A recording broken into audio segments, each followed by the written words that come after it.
Nizamu sasa ya viongozi wetu wa kidini wakiongozwa naye Right Reverend Wallace Ng'ang'a, askofu wa jimbo la kijeshi, Right Reverend Joel Waweru akiwakilisha kanisa la Kianglikana nchini, na naibu kadhi mkuu wa taifa la Kenya Sheikh Sukyan Hassan akiwakilisha dhehebu la Kiislamu.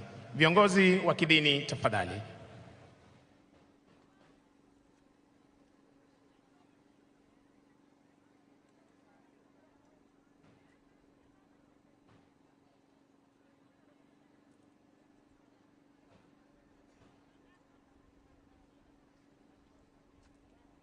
Nizamu sasa ya service commanders, kamanda wa jeshi letu la nchi kavu Luteni Jenerali David Kimayo Chemwina Tarus, kamanda wa jeshi la wanaanga Meja Jenerali Fatma Gaiti Ahmed, na kamanda wa jeshi la wanamaji Meja Jenerali Paul Owor Otieno kuweza kuchukua nafasi zao kwa ajili ya kipindi hiki muhimu cha kuwekwa wakfu bendera hizi zitakazotumika na kituo cha jeshi la wanaanga cha Wajir. Service Commander, sir.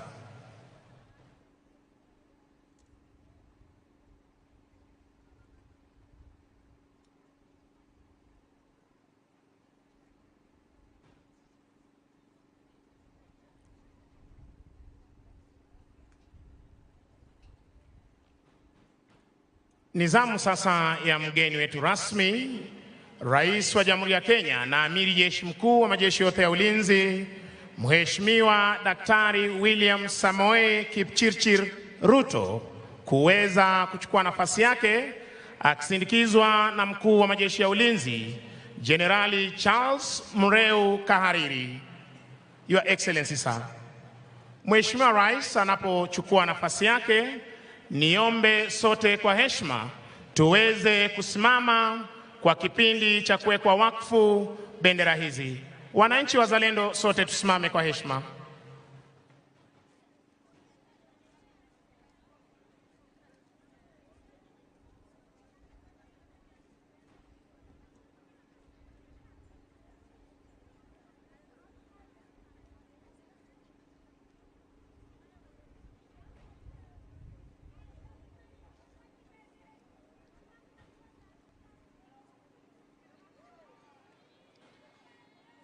Your Grace, Your Lordship, and the Deputy Chief Kadhi, on behalf of Wajir Air Base, we ask you to bid God's blessings on these colors. We are ready to do so. In the name of the Father, and of the Son, and of the Holy Spirit. Amen. For as much as men in all ages have made for themselves signs and emblems for their allegiances to their rulers and their duty to uphold laws and institutions which the providence of God has called them to obey, we, following these ancient honored customs, stand before God this day and ask for his blessings on these colors and standards. We pray that they may be an abiding symbol of our duty towards our President and our country, and a sign of our resolve to guard, to preserve, and to sustain the great tradition of bravery and self-sacrifice, of which we are the proud inheritors.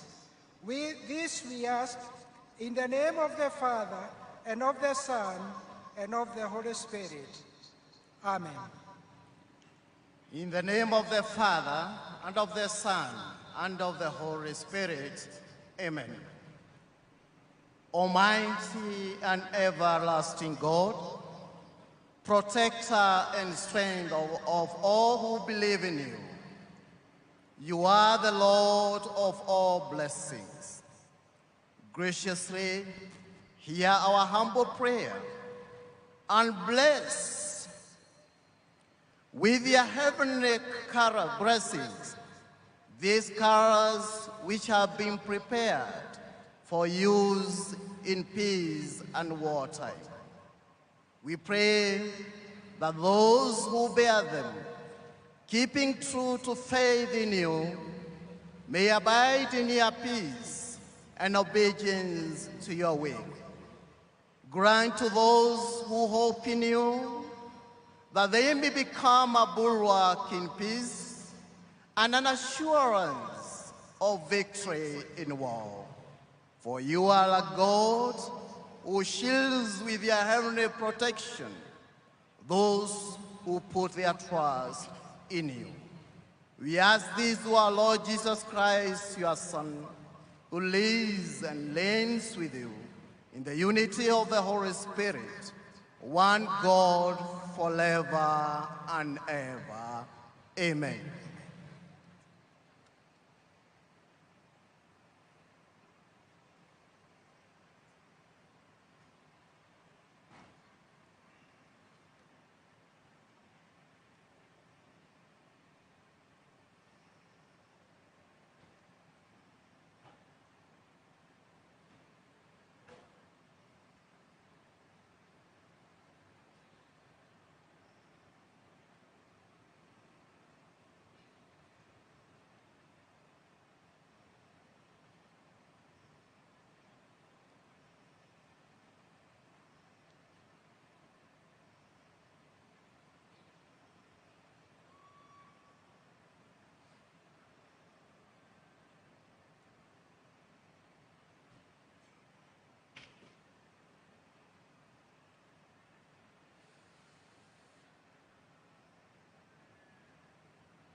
In the name of Allah, the entirely merciful, the especially merciful.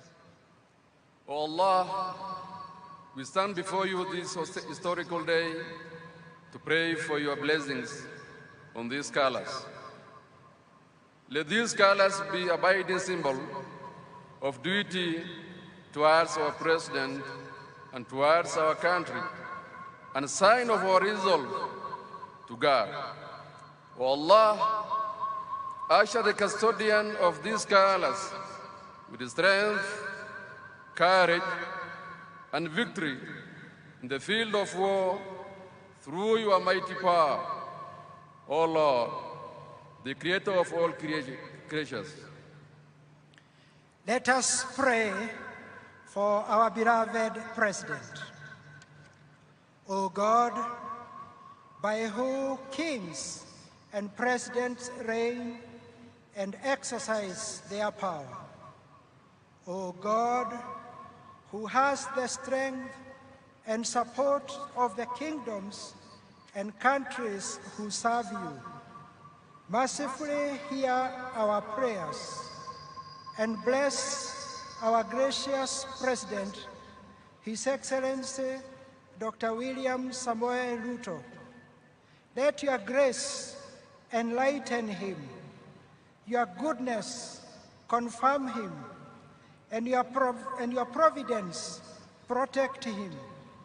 Grant that his safety may conduce to the peace and welfare of his people, the people of Kenya, through Jesus Christ our Lord. Amen. In the name of Allah, the most gracious, the most merciful, Almighty and everlasting Allah, we pray that as they receive these colors, you may be their constant companion, strengthen and grant them resilience during all their operations in peace and wartime. Guide them with wisdom, sense of responsibility, and loyalty to the President and their commanders. Protect them as they discharge their duties and grant them victory over the enemies and bring them back home safely. Amen. Blessings of the troops. In the name of the Father, and of the Son, and of the Holy Spirit.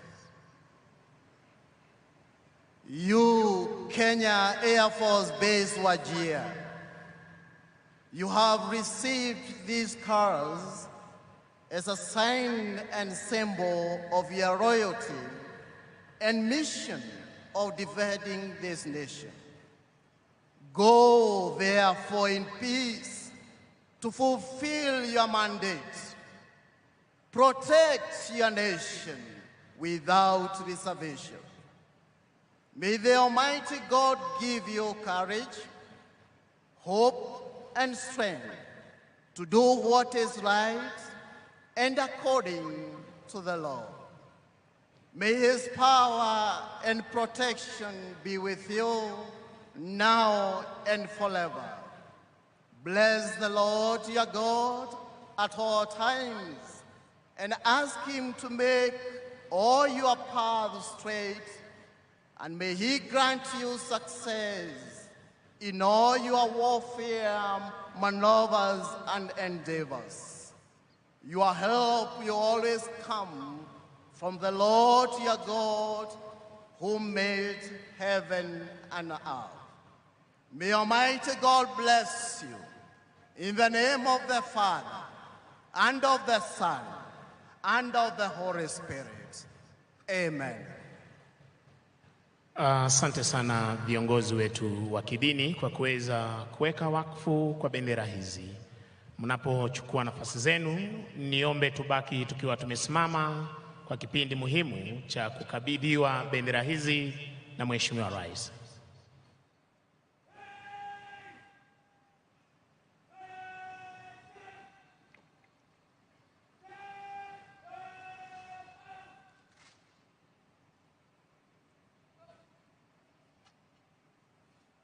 Basi maafisa watakaobeba bendera hizi wakichukua nafasi zao rasmi, na maafisa wa cheo cha meja walio na historia isiyo na kifani kuhusiana na kituo cha jeshi letu la wanaanga cha Wajir wakiweza kuchukua bendera hizi. Bendera ya rais hivi sasa kwa utaratibu akiweza kuchukua Meja Mwandango, na bendera iliyo fahari ya kituo cha jeshi letu la wanaanga kituo cha Wajir kiweza kuchukuliwa naye Meja Mwangi kwa utaratibu, tayari kumkabidhi Mheshimiwa Rais ili aweze kukabidhi maafisa watakaobeba bendera hizi.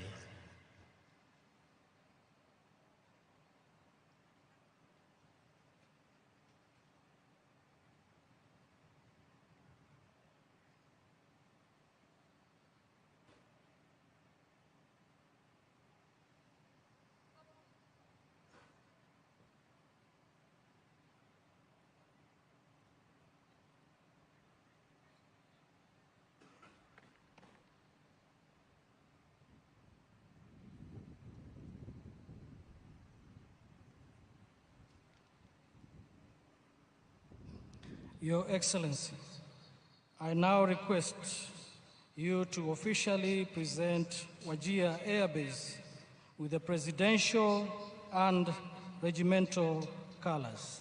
Your Excellency. Mheshimiwa Rais hivi sasa akielekea kumkabidhi atakayebeba bendera ya rais ya kituo cha jeshi letu la wanaanga cha Wajir, na kuhakikisha ameshika vyema bendera hii na kupeana heshima yake kwa bendera hii, na kuelekea upande wa pili kuweza kumkabidhi afisa atakayebeba bendera iliyo fahari ya kituo cha wanaanga cha Wajir,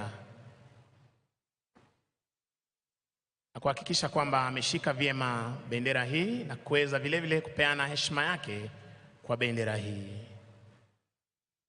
Asante sana Mheshimiwa Rais kwa kuweza kutukabidhi bendera tutakazotumia kila wakati kwa ulinzi wa taifa na hali kadhalika operesheni mbalimbali ambazo utatuamuru kama amiri jeshi mkuu wa majeshi yote ya ulinzi ya Kenya. Basi Mheshimiwa Rais anapochukua nafasi yake kwenye jukwaa rasmi, niombe wananchi wazalendo walioko upande ule wa pili wa jukwaa pasipo jukwaa rasmi kuweza kuketi, na Mheshimiwa Rais atakapochukua nafasi yake kwenye jukwaa maalum, wageni mashuhuri wataweza kuketi. Karibuni na asanteni.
Basi wanajeshi wa kituo hiki cha Wajir wakiweza kuondoa vyombo vilivyotumika kuandaa sehemu maalum ya kuweza kuwekwa wakfu kwa bendera hizi, na hivi sasa bendera hizi rasmi zimeweza kuwekwa wakfu na kuidhinishwa kutumika na kituo cha jeshi la anga cha Wajir.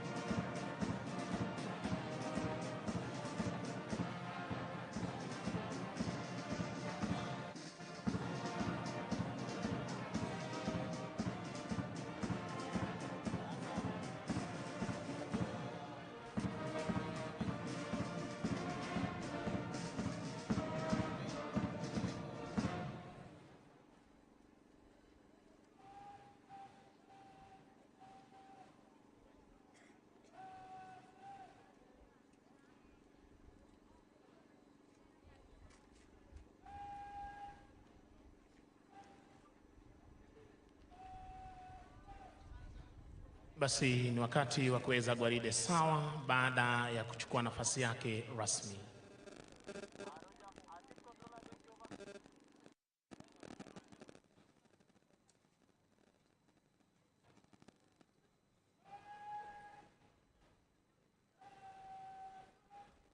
Kwa heshima naomba sote tusimame kwa wimbo wa taifa utakaochezwa ubeti wa kwanza, wa pili na wa tatu mtawalia.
Mkuu wa gwaride hili hivi sasa akija kumwomba kwa heshima Rais wa Jamhuri ya Kenya na Amiri Jeshi Mkuu wa majeshi yote ya ulinzi ruhusa ya kuweza kuwa na onyesho ya bendera alizotukabidhi Mheshimiwa Rais muda mfupi uliotamatika.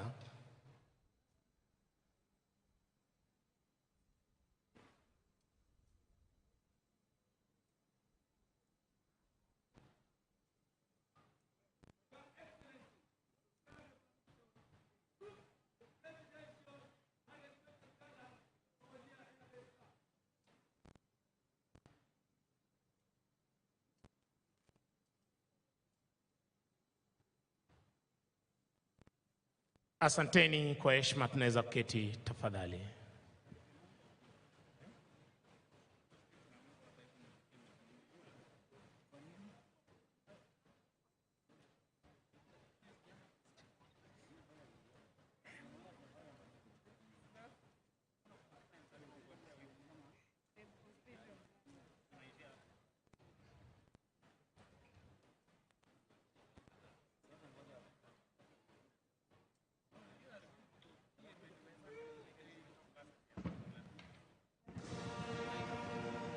Mheshimiwa Rais, burudani fupi kutoka kwa bendi za majeshi ya ulinzi.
Mheshimiwa Rais, hivi sasa kamanda wa divisheni ya kwanza akibadilishana majukumu na naibu wake tayari kwa onyesho la bendera hizi.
Kwa heshima naomba sote tusimame kwa wimbo wa taifa.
Asanteni. Kwa heshima tunaweza keti tafadhali.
Mheshimiwa Rais, divisheni hii ya kwanza wakiweza kujiandaa kuweza kuonyesha wenzao bendera hizi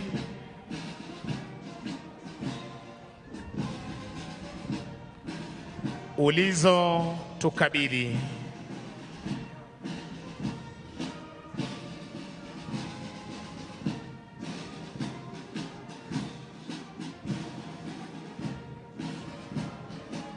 Na wenzao wataweza kupokea bendera hizi kwa heshima ya saluti.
Mheshimiwa Rais, gwaride hili sasa likijigawanya kwa takriban vikundi 8 tayari kupita mbele ya jukwaa lako kwa mwendo wa kinyonga na mwendo wa kasi.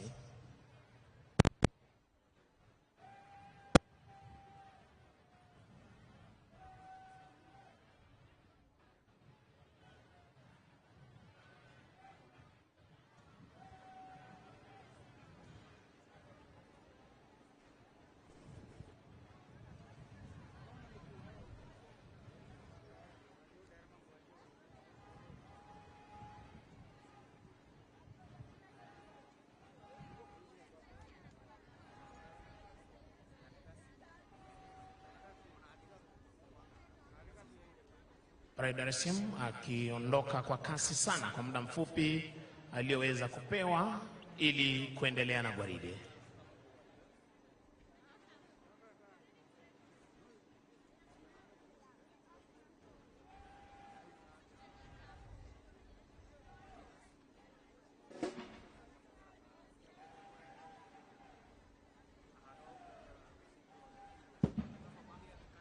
Basi wananchi wazalendo, wakati wowote bendera hii itakuwa inapita karibu nawe, unaombwa kuweza kusimama kwa heshima ya bendera hii.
Mheshimiwa Rais, mkuu wa gwaride hili ni Luteni Kanali Pius Leshan, naibu wake Meja Joseph Samuli. Divisheni ya kwanza ya jeshi letu la wanaanga chini yake Meja Jakan Mwandango Mwikamba. Wanaobeba bendera hizi ulizotutunuku siku ya leo, Mheshimiwa Rais, bendera ya Rais Luteni Francis Opondo, bendera iliyofahari ya kituo cha anga cha Wajia Luteni Abdinur Wako. Dar es Salaam Warrant Officer 1 John Ndegwa Mshiri, akishirikiana naye Captain Larry Mwambire.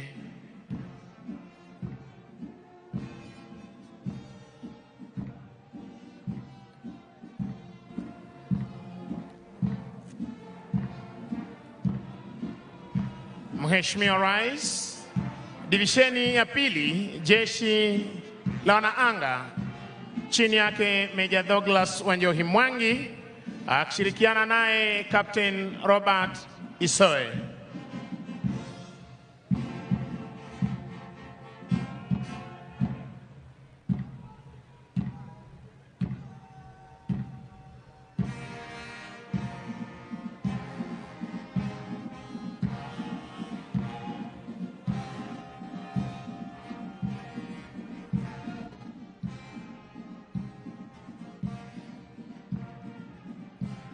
Mheshimiwa Rais, divisheni ya tatu, jeshi letu la nchi kavu, kikosi cha 19, chini yake Meja Benedict Ndolo Matulai, Subaltern Officer Luteni Wycliffe Koech, akishirikiana naye Captain Siad Abdullahi, wakiwa katika mavazi yao mekundu ya sherehe.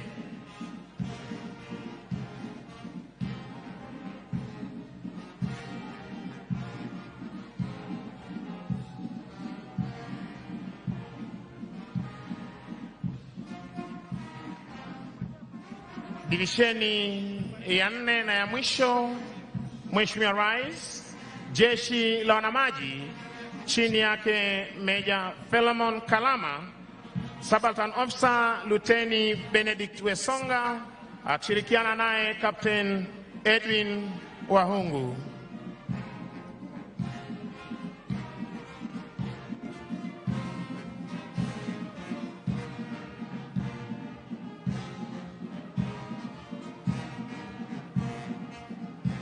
Mwisho kabisa, mgeni wetu rasmi ni Parade Adjutant Captain Lona Okeo.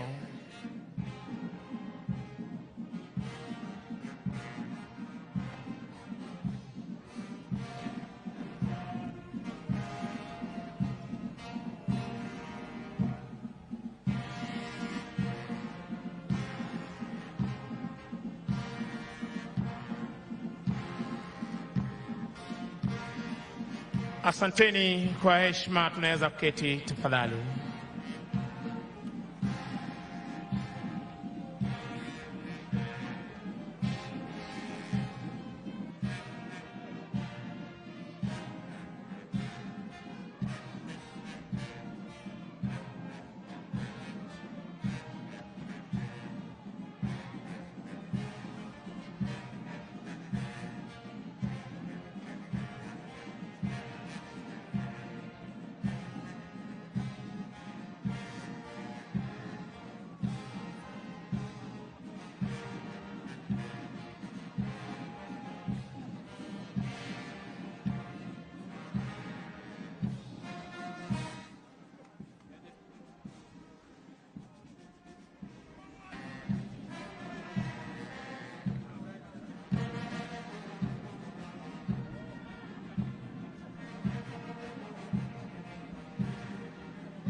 Basi ni wakati wa kuweza kuweka gwaride sawa. Baada ya gwaride kupita mbele ya jukwaa la mgeni wetu rasmi kwa mwendo wa kinyonga na mwendo wa kasi. Wakati wake parade RSM Warrant Officer 1 John Ndegwa Mshiri.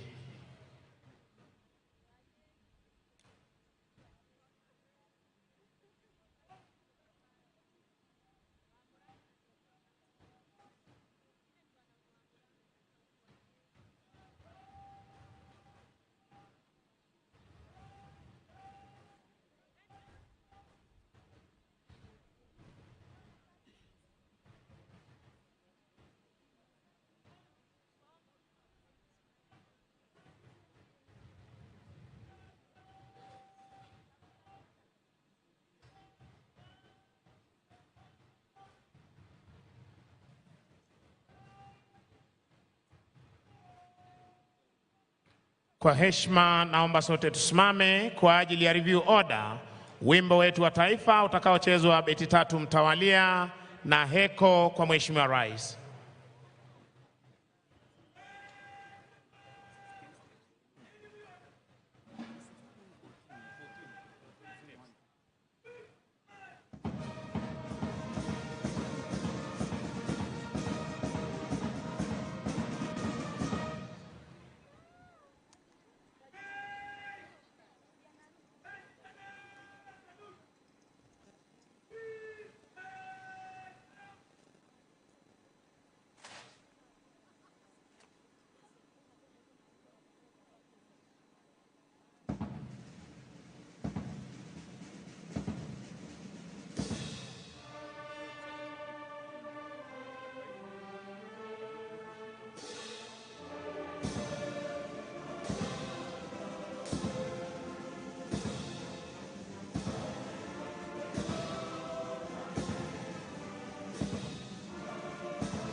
Mkuu wa gwaride hili hivi sasa akija kumwomba kwa heshima Rais wa Jamhuri ya Kenya na Amiri Jeshi Mkuu ruhusa ya kuweza kuondoa gwaride hili uwanjani baada ya kuwa na onyesho ya bendera hizi alizotukabidhi Mheshimiwa Rais siku ya leo.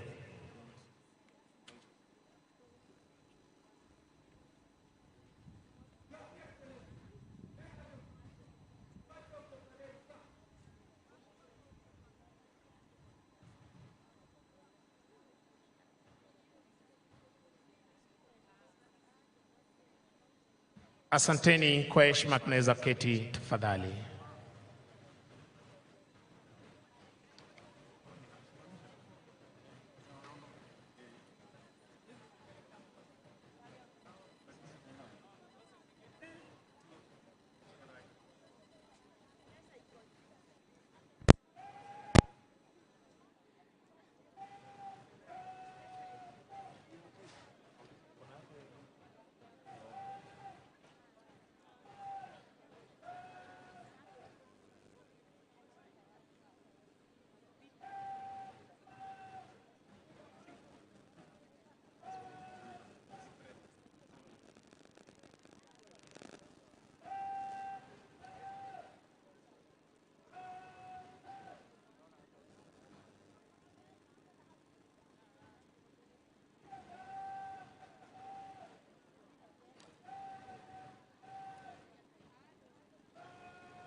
Mheshimiwa Rais, gwaride likiweza kujigawanya hivi sasa kwa takriban vikundi 12 ili kuweza kuondoka hapa uwanjani, na kwa desturi za kijeshi sharti bendera ya kikosi kuwa mbele ya gwaride, unavyoshuhudia kutoka kwa color officers wakichukua nafasi zao rasmi tayari kutuaga hapa uwanjani.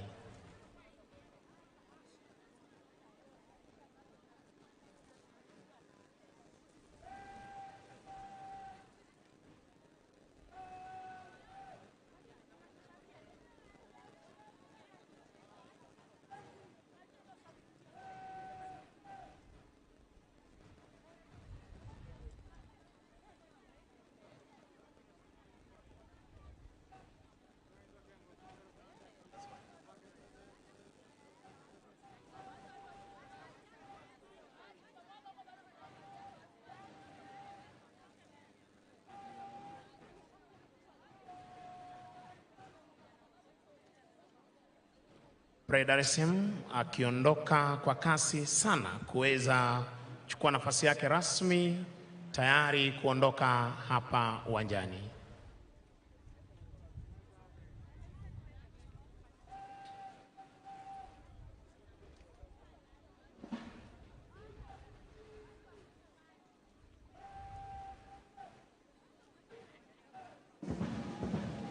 Mheshimiwa Rais, kwa amri hiyo wanajeshi hawa wanaondoka moja kwa moja na bendera hizi ulizowakabidhi siku ya leo hadi kituo cha anga cha Wajir kupata kujiunga na wenzao kuzidi kudumisha ulinzi wa taifa letu la Kenya, kuhakikisha kwamba anga letu liko salama, mipaka yetu iko salama na fuo za bahari zetu ziko salama masaa 24.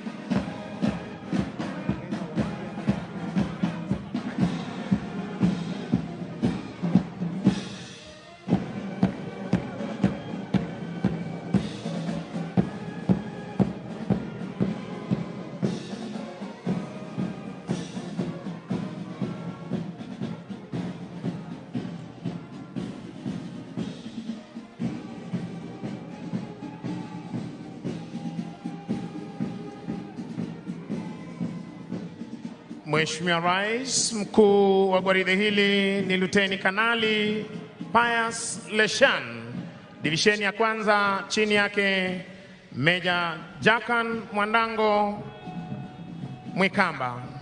Wanaobeba bendera ulizotunuku siku ya leo, bendera ya Rais Luteni Francis Opondo, bendera iliyofahari ya kituo cha jeshi la wanaanga cha Wajir Luteni Abdinur Wako. Predarism Warrant Officer 1 John Ndegwa Mshiri, wakiwa katika mavazi yao rasmi ya sherehe.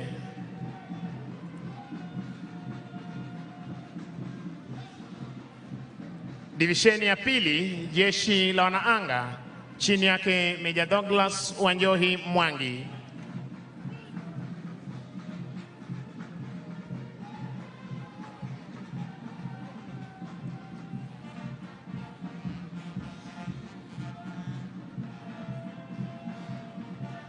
Divisheni ya tatu, jeshi letu la nchi kavu, kikosi cha 19, chini yake Meja Benedict Ndolo Matulai, wakiwa katika mavazi yao rasmi ya sherehe.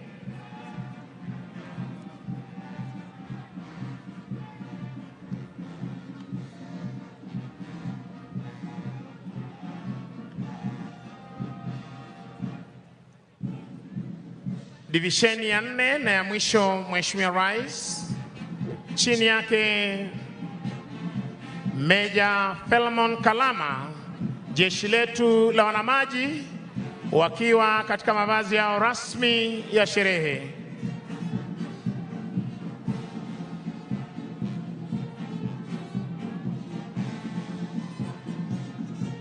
Parade Adjutant ni mwanadada Captain Lona Okeo, weka alama jeshi letu la wanaanga. Mheshimiwa Rais, ni zamu ya bendi za majeshi ya ulinzi kuweza kuondoka hivi sasa uwanjani chini yake mkurugenzi wa muziki jeshi la wanaanga Meja Peter Kimeu, Senior Drum Major Warrant Officer 1 Rafael Kibisu, akishirikiana naye Sergeant Mwai Gatama, afisa mteule daraja la pili Meshula Mutuadhambo na Sergeant Moses Lemashon wa jeshi la wanamaji.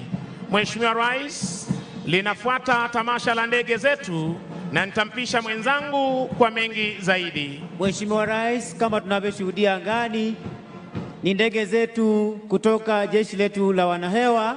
Kikundi cha kwanza ikiwa ni ndege aina ya Globe 120 Alpha. Ndege hizi ama maonyesho haya yakiwa chini ya overall lead pilot Lieutenant Colonel George Kimaita Rintari akisaidiwa na Major Daniel Teddy Oga. Kikundi cha pili, Mheshimiwa Rais, itajumuisha ndege zetu za uchukuzi kama tunavyoshuhudia angani. Ndege hizi ambazo hutumika kuweza kuwasafirisha wanajeshi wetu kutoka maeneo moja hadi mengine. Ndege iliyo mbele kabisa ni ndege aina ya Harbin Y12 ikifuatwa kwa ukaribu na ndege aina ya Skytrack Harbin Y12 ikiwa na rangi ya sare ya kijeshi, nayo Skytrack ikiwa lenye rangi ya kijivu, wakiwa ni marubani wetu ambao wasafirisha wanajeshi kutoka maeneo moja hadi mengine.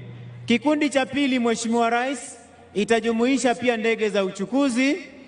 Leo hii tukiwa na ndege aina ya Fokker 70ER ikiwa imetangulia nyuma, kuweza kufuatwa na ndege aina ya Bombardier Dash 8 zikiwa ni ndege za uchukuzi ambazo huweza kutumika kuweza kusafirisha maafisa wa ngazi za juu serikalini, hali kadhalika katika jeshi letu ndani na nje ya nchi, kuhakikisha kwamba majukumu ya kiserikali yanatimishwa kwa njia iliyoshwari kabisa, wakiwa ni marubani wetu ambao wanatuelekeza katika njia ambayo ni kuukuu ndege za uchukuzi.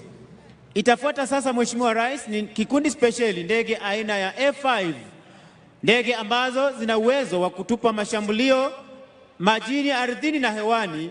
Leo hii zikija katika mfumo wa 6 ship Vic formation. Tuwape makofi marubani wetu ambao ni marubani wa ndege za majeshi yetu ya ulinzi, ndege ambazo hutumika kuweza kushambulia maadui wetu. Marubani hawa wameweza kujiondoa katika mfumo huo ili Mheshimiwa Rais kuweza kutuletea maonyesho ya moja kwa moja mbele ya jukwaa lako Mheshimiwa Rais. Rubani wa kwanza akituweza kutuletea onyesho aileron roll, onyesho ambalo Mheshimiwa Rais, rubani huyu ataweza kuinua ndege hii degree 60 kisha kuweza kutupa mizunguko ya kushoto, ikiwa ni ujuzi tu ambao wamepokea kutoka kwa chuo cha mafunzo hapa nchini Kenya, na wao huweza kutumia ujuzi huu kukabiliana na adui. Onyesho la pili, roll of top, onyesho ambalo rubani atapaa kwa kasi kisha kupaa na ndege ikiwa wima, inapofika upeo wa kupaa, kulala chali na kurudi sehemu ambapo imetoka. Nalo onyesho la tatu, Mheshimiwa Rais, itakuwa ni vertical roll. Mheshimiwa Rais, rubani wetu akiwa tayari kabisa kutuletea onyesho la aileron roll, kuinua pua la ndege kama tunavyokutupa mizunguko ya kushoto kwa umaridadi. Tumpe makofi rubani huyo tafadhali. Anafuata sasa rubani wa pili ambaye anatuletea roll of top, ndege kupaa kwa kasi kama tunavyoshuhudia, kisha rubani kuinua pua la ndege kama tunavyoshuhudia, kupaa juu, ndege ikiwa wima, kufika upeo wa kupaa, kulala chali na kurudi mahali ambapo imetoka. Vertical roll, rubani kuinua ndege kama tunavyoshuhudia, pia akiweza kutupa mizunguko ya kushoto kwa haraka. Tumpe makofi. Naye rubani wetu wa nne akiweza kutuletea pia onyesho roll of top, kuweza kuinua pua la ndege kama tunavyoshuhudia kwa umaridadi, kupaa juu kabisa. Ndege hii kwa sasa inapaa ikiwa wima, kuweza kuingia katika mawingu. Onyesho la nne ni 4-point hesitation roll, mara ya kwanza, ya pili, ya tatu na ya nne, kurejesha ndege ikiwa wima, kuweza kuendelea na kupaa. Tumpe pia makofi rubani huyo kwa onyesho 4-point hesitation roll. Mheshimiwa Rais, kutufungia maonyesho ya ndege za kivita, rubani wetu atatuletea onyesho high speed pass kama tunavyoshuhudia, akija kwa kasi na kwa umaridadi kabisa, kupaa akiacha sauti nyuma, almaarufu sound of freedom. Mheshimiwa Rais, zitafuata sasa ni ndege aina ya helikopta tunavyoshuhudia angani. ndege nzito aina ya Mi-171E ikiwa imetangulia, na nyuma yake ikiwa imefuatwa kwa ukaribu na ndege aina ya MD-530 ya jeshi letu la nchi kavu, ndege ambayo huweza kufanya mashambulizi ya dharura katika ngome za adui. Ndege aina ya Mi nayo hutumika katika kupigana na vita vya moto katika maeneo mbalimbali ya mikasa.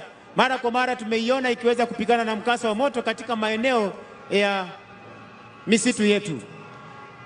Ndege inayofuata Mheshimiwa Rais ni Augusta Westland 139 kutoka National Air Support Department. Crew captain wake akiwa ni Major Robert Diegon akisaidiwa na Major Lemashon Sapai. Leo hii ndege hii ikibeba ujumbe spesheli kwa taifa letu linalosema ya kwamba Happy Jamhuri at 61. Tuwape makofi marubani wetu kwa ujumbe spesheli kwa taifa letu tunaposherehekea siku ya Jamhuri. Kutufungia maonyesho haya Mheshimiwa Rais ni ndege aina ya Puma SA-330L, ndege iliyo na uwezo wa kuelea hewani kwa muda mrefu ili kuweza kuwaruhusu wanajeshi kushuka kwa mkamba spesheli almaarufu rappelling. Leo hii ikiwa inabeba ujumbe spesheli pia kwa Jamhuri ya Kenya ambao unasema ya kwamba God bless Kenya. Tuwape makofi marubani wetu kwa ujumbe spesheli kwa taifa letu, na pia niombe tuweze kuwapongeza marubani wetu mashujaa kwa kazi nzuri wanayofanya kuhakikisha kwamba taifa letu liko salama. Nimpishe mwenzangu Sergeant Misango mbaye aweze kukamilisha vipindi vya kijeshi kwa ujumla. Karibu. Asante sana mwenzangu kwa kuweza kuletea tamasha za ndege zetu za kijeshi kuletewa na jeshi la wanaanga na hali kadhalika jeshi la nchi kavu. Mheshimiwa Rais, na huo ndio utakuwa mwisho wa tamasha zetu za kijeshi kwa pamoja. Ningependa kuwashukuru flag staff wetu, maafisa walioweza kuletea ndege hizi kupita hapa kwa utaratibu. Major Andrew Ngurasia, Major Winfried Mwau, Senior Sergeant Matthew Kinda na Sergeant Noah Kiraguri. Pia niweze kuwashukuru Defense Forces Sergeant Major Warrant Officer 1 Bwana Haji Omar, Kenya Army Sergeant Major Warrant Officer 1 Joel Mrage, Kenya Air Force Sergeant Major Warrant Officer 1 Dennis Namunyu Oletalengo, na bila kumsahau Naval Sergeant Major Warrant Officer 1 Adan Musa. Ni washukuru pia wakurugenzi wa sherehe katika majeshi ya ulinzi ya Kenya, Brigadier Elijah Ndegwa Gatere, Brigadier Collins Mitoko, Kanali Ali Ibrahim Boru, Kanali Luke Nandasava, Major Charles Obong na Major Lorot Matthew Ingolan. Bila kuwasahau wenzangu Senior Sergeant George Kisuya, Sergeant Masi Chitai, jina langu ni Sergeant Misango Mbaye, tukiwatakia Krismasi njema na mwaka mpya wenye fanaka. Basi Mheshimiwa Rais, niruhusu hivi sasa niweze kumwalika Bwana Mike Gitonga, katibu wa sherehe za kitaifa, aweze kuendelea na ratiba ya siku. Bwana Gitonga. Shukran. Naomba kwa heshima na taadhima kuu tuwe watulivu kwa maombi. Mheshimiwa Rais, leo tutaongozwa kwa maombi na Mzee Lamo Ole Mardadi Saringe, tukifuatilia na Sheikh Yusuf Nasur Maki, na atakaye tufungia kipindi cha maombi ni Reverend Joshua Rutere. Twende kwa maombi. Rais lang Ruto, tinebor mari lenye, President lang, Romono yawasna yai, angaya yeshumara, tinebo Kenyatta lolongata, tinebo Kenyatta lolongata, yo yogan Roma sidai, yo yogan Roma sidai basna yai, Romono ye, naboro lengange, naronyo rendi yabengo bino, naboro barbarani, naronyo rendi dengo bino, Romono yawasna yai, elebu na ngolong, elebu na oldo yogeri, elebu na oldo yibor, hai Rasha ngona na melo na jorgi na nyorundungana. Na ya Romono wasnai, Romono ye, nga ya Romono wasnai, Romono ye wasnai, Runagi yok orais,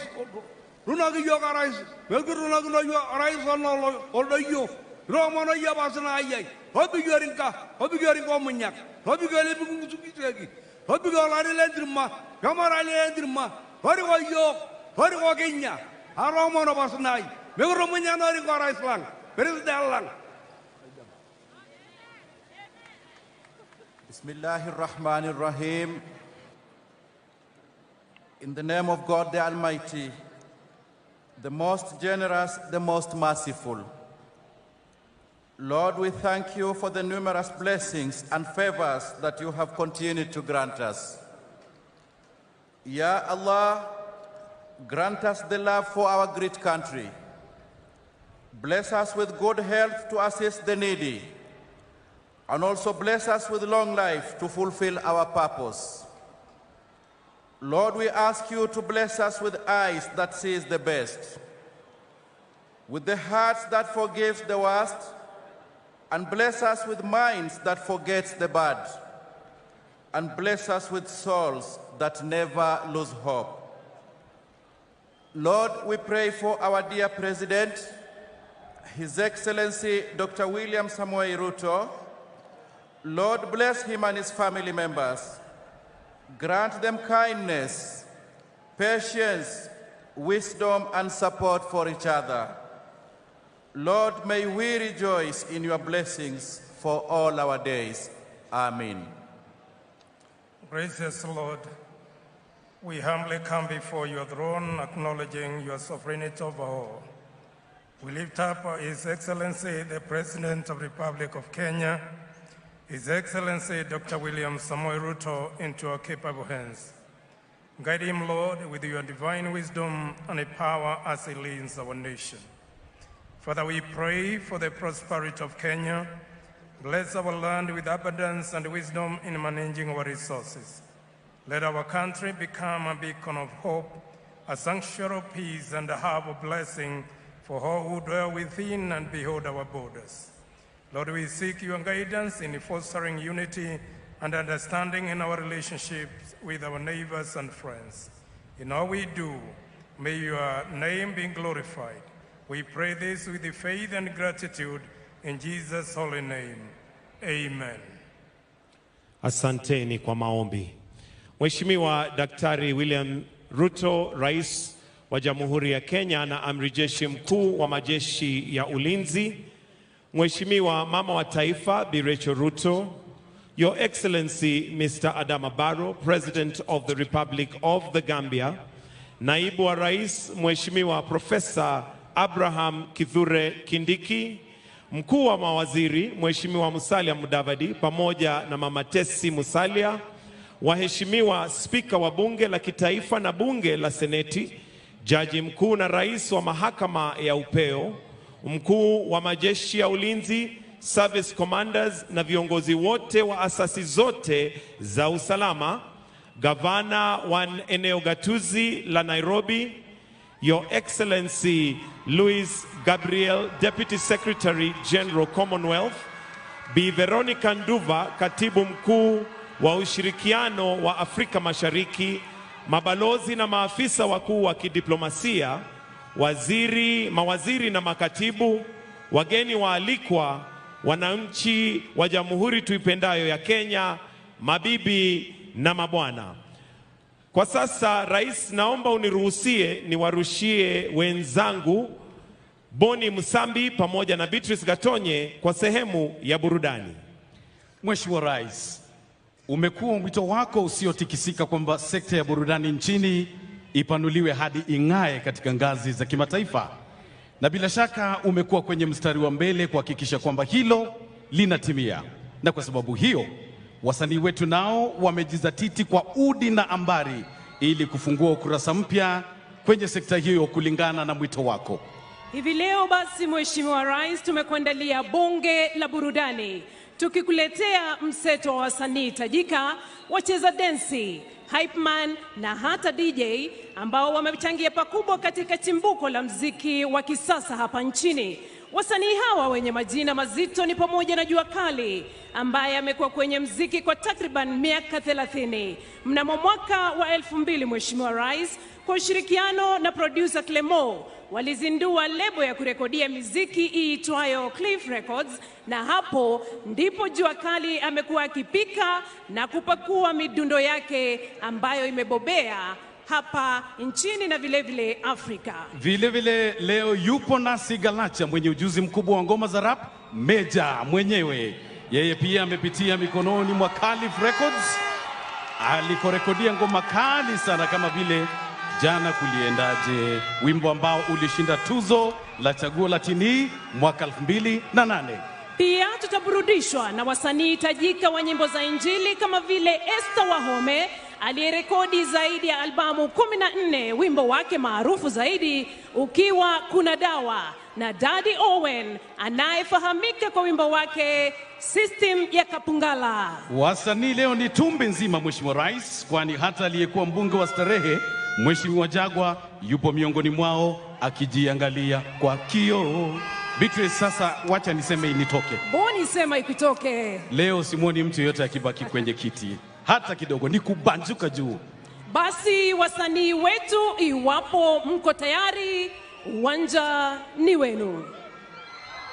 Tuwakaribishe kwa makofi tafadhali.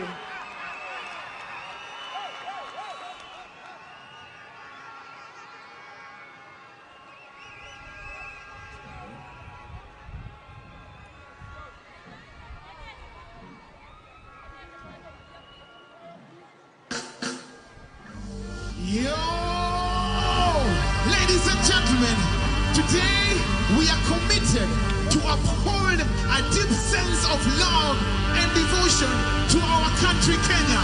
And here to celebrate the entertainment industry, the love of music, the music that we love. Make some noise for Kenya!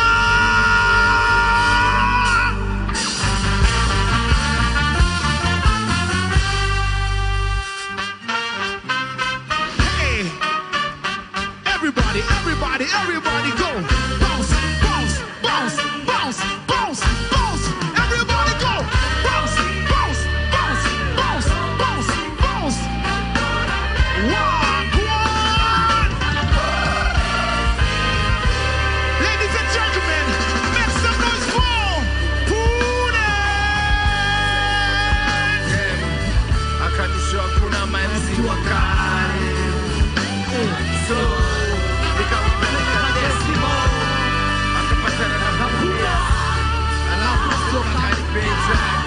twende kazi, Rasha ilianza kama mziki tuna na gitari, akashikanisha basi tuna na gitari, unajua fasha na kuwanga daktari, daktari mini ordinary, siwa ketikare, boss mimnani, ndio maana tuze tunashinda kakelele, wanataka mpango kando ati ni wadinari, boss ni shamari, niko mdogo tu kwenye gari, siusare, nikisonga mbele wako pale pale, pale pale, pale pale, si tuko kwenye tuna pale pale, pale rezo, yani pale pale, tunarusha mzuka. Sijapata kare, kare, kare, oh! You guy! This one a good one, a good one, a good one. Mini mugenge, Kenya muzalendo, kama Wakenya tuko pamoja na upendo, na saka mali kifika ma business ni black, ni sherehe tunakula kama switi.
ya kuzaliwa na ya kuzama.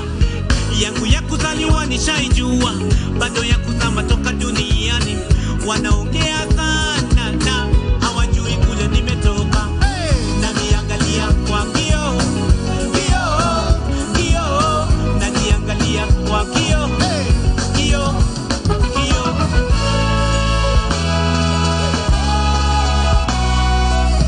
tazama kule tumetoka. Nikiwa nawe sitembei, nakuwa tu kipepeo, napepea juu ya mapenzi unayonipa. Nikiwa nawe sitembei, nakuwa tu kipepeo, napepea juu ya mapenzi unayonipa. Tazama kule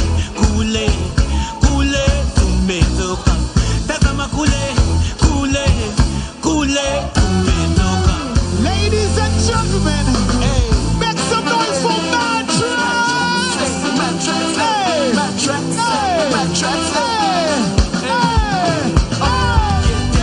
Vile una wind your waist to get down. Remind me of my phone vibrating, get down. Get down. Vile una wind your waist to get down. Remind me of my phone vibrating, get down. DJ nacheza maloko za zamani, kala mashakana, tumetoka wapi kitu prime Mona Lisa na Maisa, noni mitwa kalima zetu kikatika. Kuku dance, hey, kuku dance, what you say? Kuku dance, hey, slide, let's go slide. Helicopter, mosquito,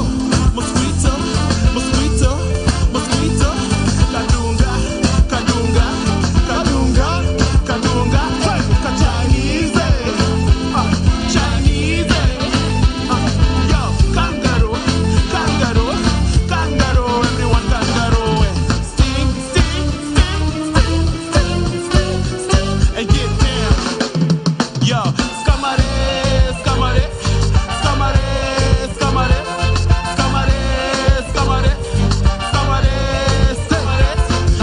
this is how I enter. Ingomania wa Kenya, Nairobi to Mombasa to Mandera, unatingisha bendera, junisha tenje, unaruka kama mwenda, kichwa yako iko kwembe. Wananchi wa Jamhuri ya Kenya wako na sifa, hakuna anayepinga, wakishika flow bado wadunda, wanadunda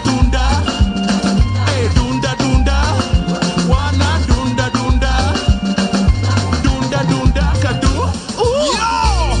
Wakenge, if you love Kenyan music, you definitely love Major, kwani kulia sache? Ile zana kasofi, double tap, niko na TBT, double tap, kasi social life, double tap, jo pia mini kalai, double tap, ile zana kasofi, double tap, niko na TBT, double tap, akapiga si social life, jo pia mini kalai, kweli tana,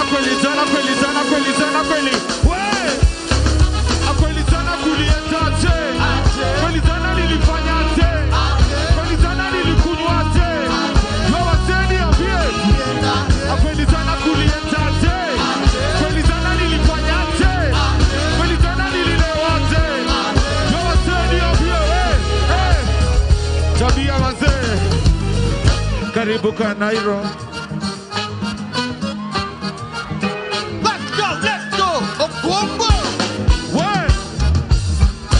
Karibu Kanairo, karibu Kenya, kuzani kushova koza wa Kenya, tuna talanta ya kucheki weta.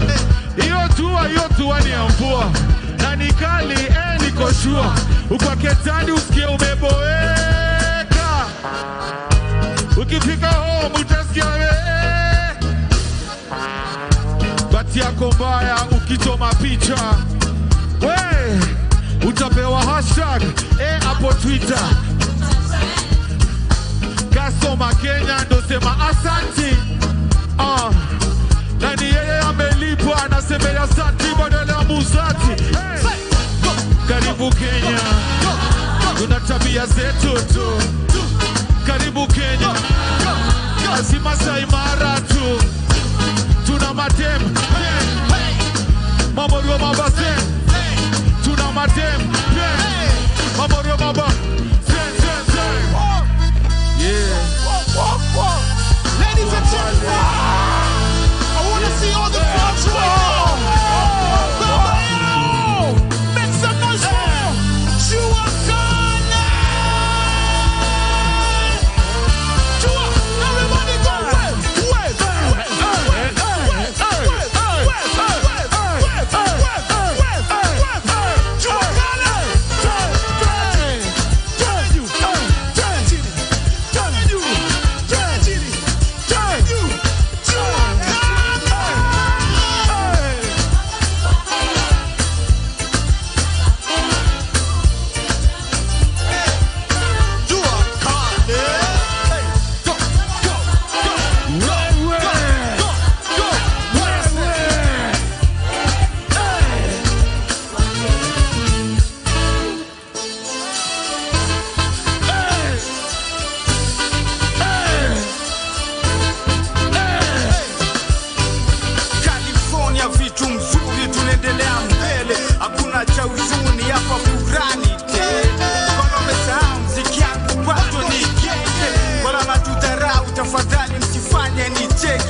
chapa bullseye tena mia pana hata minya dona kupenya faster mastermind already tulishawa nasa no of course na this year grandpa that is to the world rest in peace man one just like the other one wachache wambi baki na when you come let's go na chapa hey fimbo chapa what you say fimbo na chapa hey fimbo chapa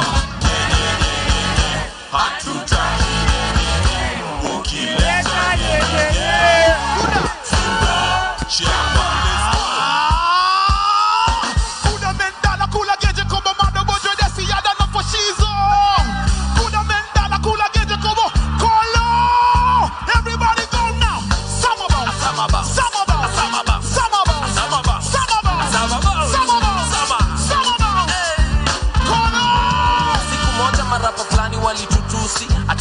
zetu mazeni za upuzi mini mukenya na forever hawatugusi sinima G.O.A.T na Jumola alinipa bei ni gali king wa rap John ilianza uchangani ukalimani ukaliani uhaligani MC ego na kuroga ni kupata mali natamshi ya changanya kama lugha ya Punjabi kukubaliwa na wanati hata na mababi wacha kujidumze hatari kusema na mimi nasema lakini tu ni safari tuendelee ama tusiendelee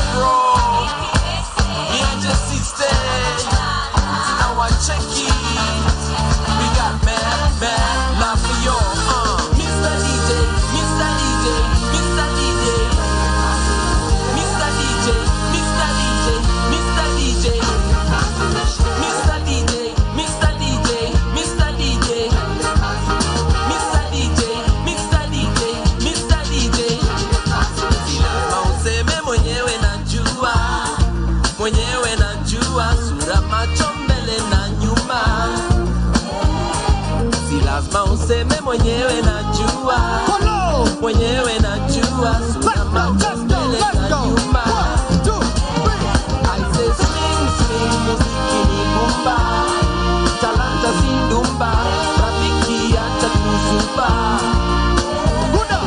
swing swing muziki ni bumba talanta si ndumba rafiki acha kuzuba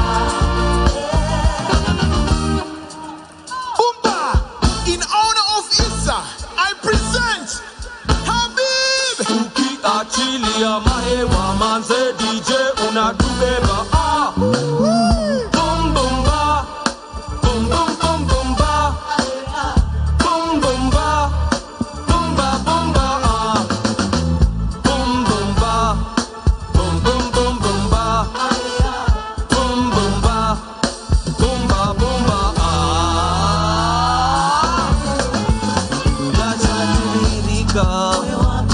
kila mtu hajui vile ya kusema kila mtu hajui vile ya kusema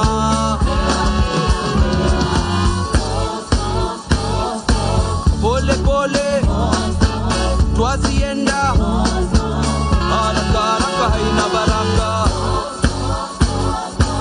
pole pole twazienda haraka haraka haina baraka ngine mamjua Kenya nzima kama mimi mwenye kushika mic na kuwapa Kiswahili shua rhymes kitua rhymes zapasua vifua na safari hii ma MC na waombea dua nikiwa hit kwa industry nikimanuva kama mvua na nyesha mahewa nikileta wako wengi lakini so pesa peta brother kamata sister kata kiuno kwa mdundo na huu ndio mtindo pole pole twazienda haraka haraka haina baraka pole pole twazienda haraka haraka haina baraka. Ladies and gentlemen, allow me to introduce on stage, make some noise for Mr. Lionel. Tumekuja kuwa shika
sikuamini, lakini brata mimi sikusleki, nikaamua mimi nitajitahidi. Muda si muda mimi nikainuka, roho juu kama ile ya simba. Bila shaka basi nilifika, wangu mkono na mimi nikampa. Haki ya nani anaua, ameumwa kweli akaumbika. Haki ya nani ana sura, sikufichi kweli anapendeza. Nikasema ni aje, akasema ni fiti. Mambo ni vipi, akasema ni freshi. Pole wangu huku mimi niliomba tu, mama akanipa. Nasema leo nitahakikisha, leo lazima atakuwa wangu. Nasema leo nitahakikisha, leo lazima atakuwa wangu. When we should be safe, let me see your hands up, baby. Ini remix sawa. Na wase tumetoka kidurai, tumeka kukupa zengine dry high. Tukifry wakemsis kama yai kwa karai, ikiwa zimeshika sema. Na wase tumetoka kidurai, tumeka kukupa zengine dry high. Tukifry wakemsis kama yai kwa karai, ikiwa zimeshika sema.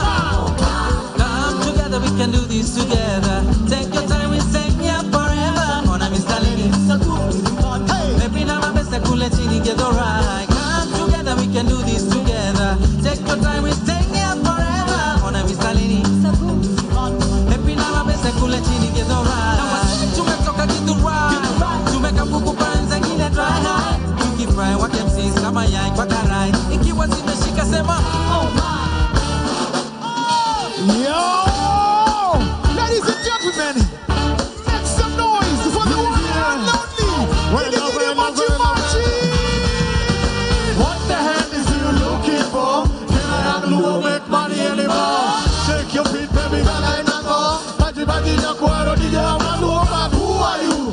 What are you? Hey! Who the hell do you think you are? Hey! Do you know me? What? Do I know you? What? Get the hell out of my head because, hey, I am why you say? I am unbeatable. Let's go. I am unsuable. So if you like my song, sing it for me and say, who can?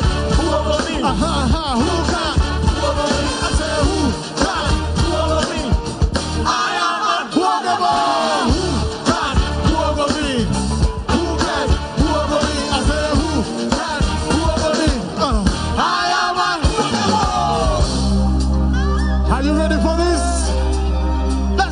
Aneno yako moro ka nyingenga atoti to bendo nyalo mielo ngoma nyingenga atoti to bendo nyalo miel koda nyingenga atoti atoti sudi kae mondi miel koda yana atoti sudi kae mondi miel koda atoti love nyako ne atoti hug me kiss me nyako ne atoti mix me fix me nyako ne atoti miel koda hiki tumu atoti yonoga nangona atoti yiko atoti nudoga nangona atoti Yoga.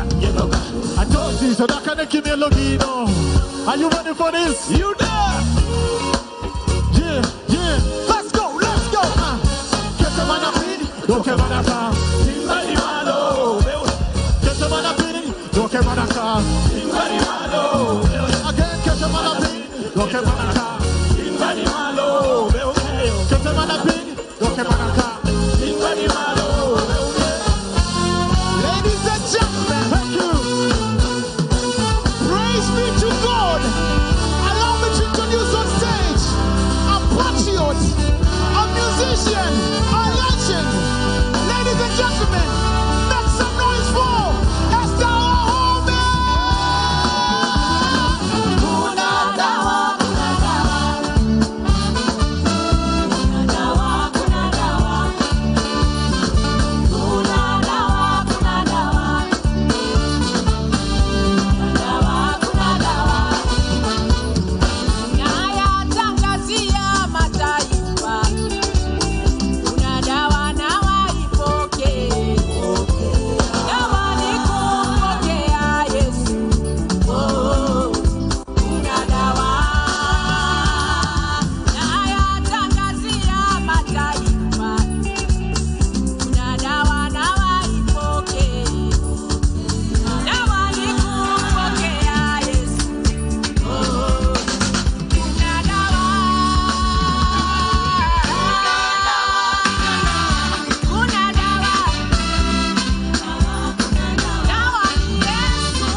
zote mina tupa nyuma.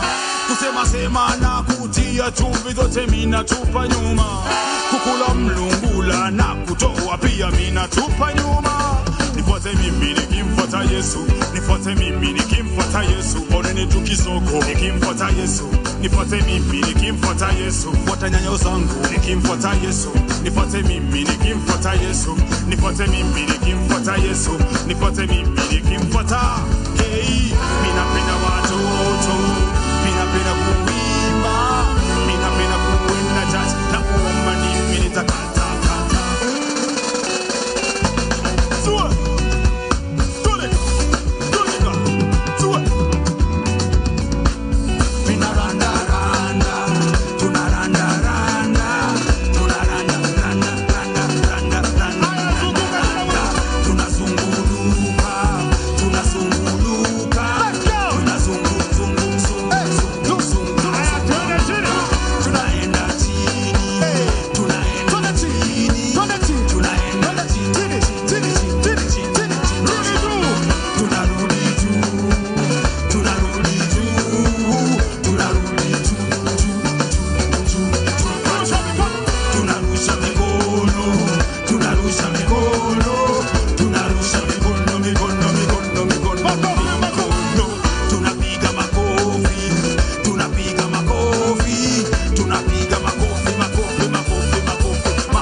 Na kwa ishara hiyo, Mheshimiwa Rais, tunahitimisha sehemu ya burudani. Tunatumai kwamba umeburudika vya kutosha na pongezi kwa kucheza vizuri. Kwako Michael Gitonga. Asanteni sana. Wananchi tunauliza tuendelee au tuendelee? Tuendelee au tuendelee? Mheshimiwa Rais, sherehe imesemekana iendelee. Na nimesikia kwa zile nyimbo kuna wimbo ambao umesema karibu Kanairo. Kwa hivyo niruhusu Mheshimiwa Rais kwa sasa nimwalike gavana wa eneo gatuzi la Nairobi, Mheshimiwa Johnson Sakaja atukaribishe Kanairo. Wapi makofi ya gavana? Karibu sana gavana.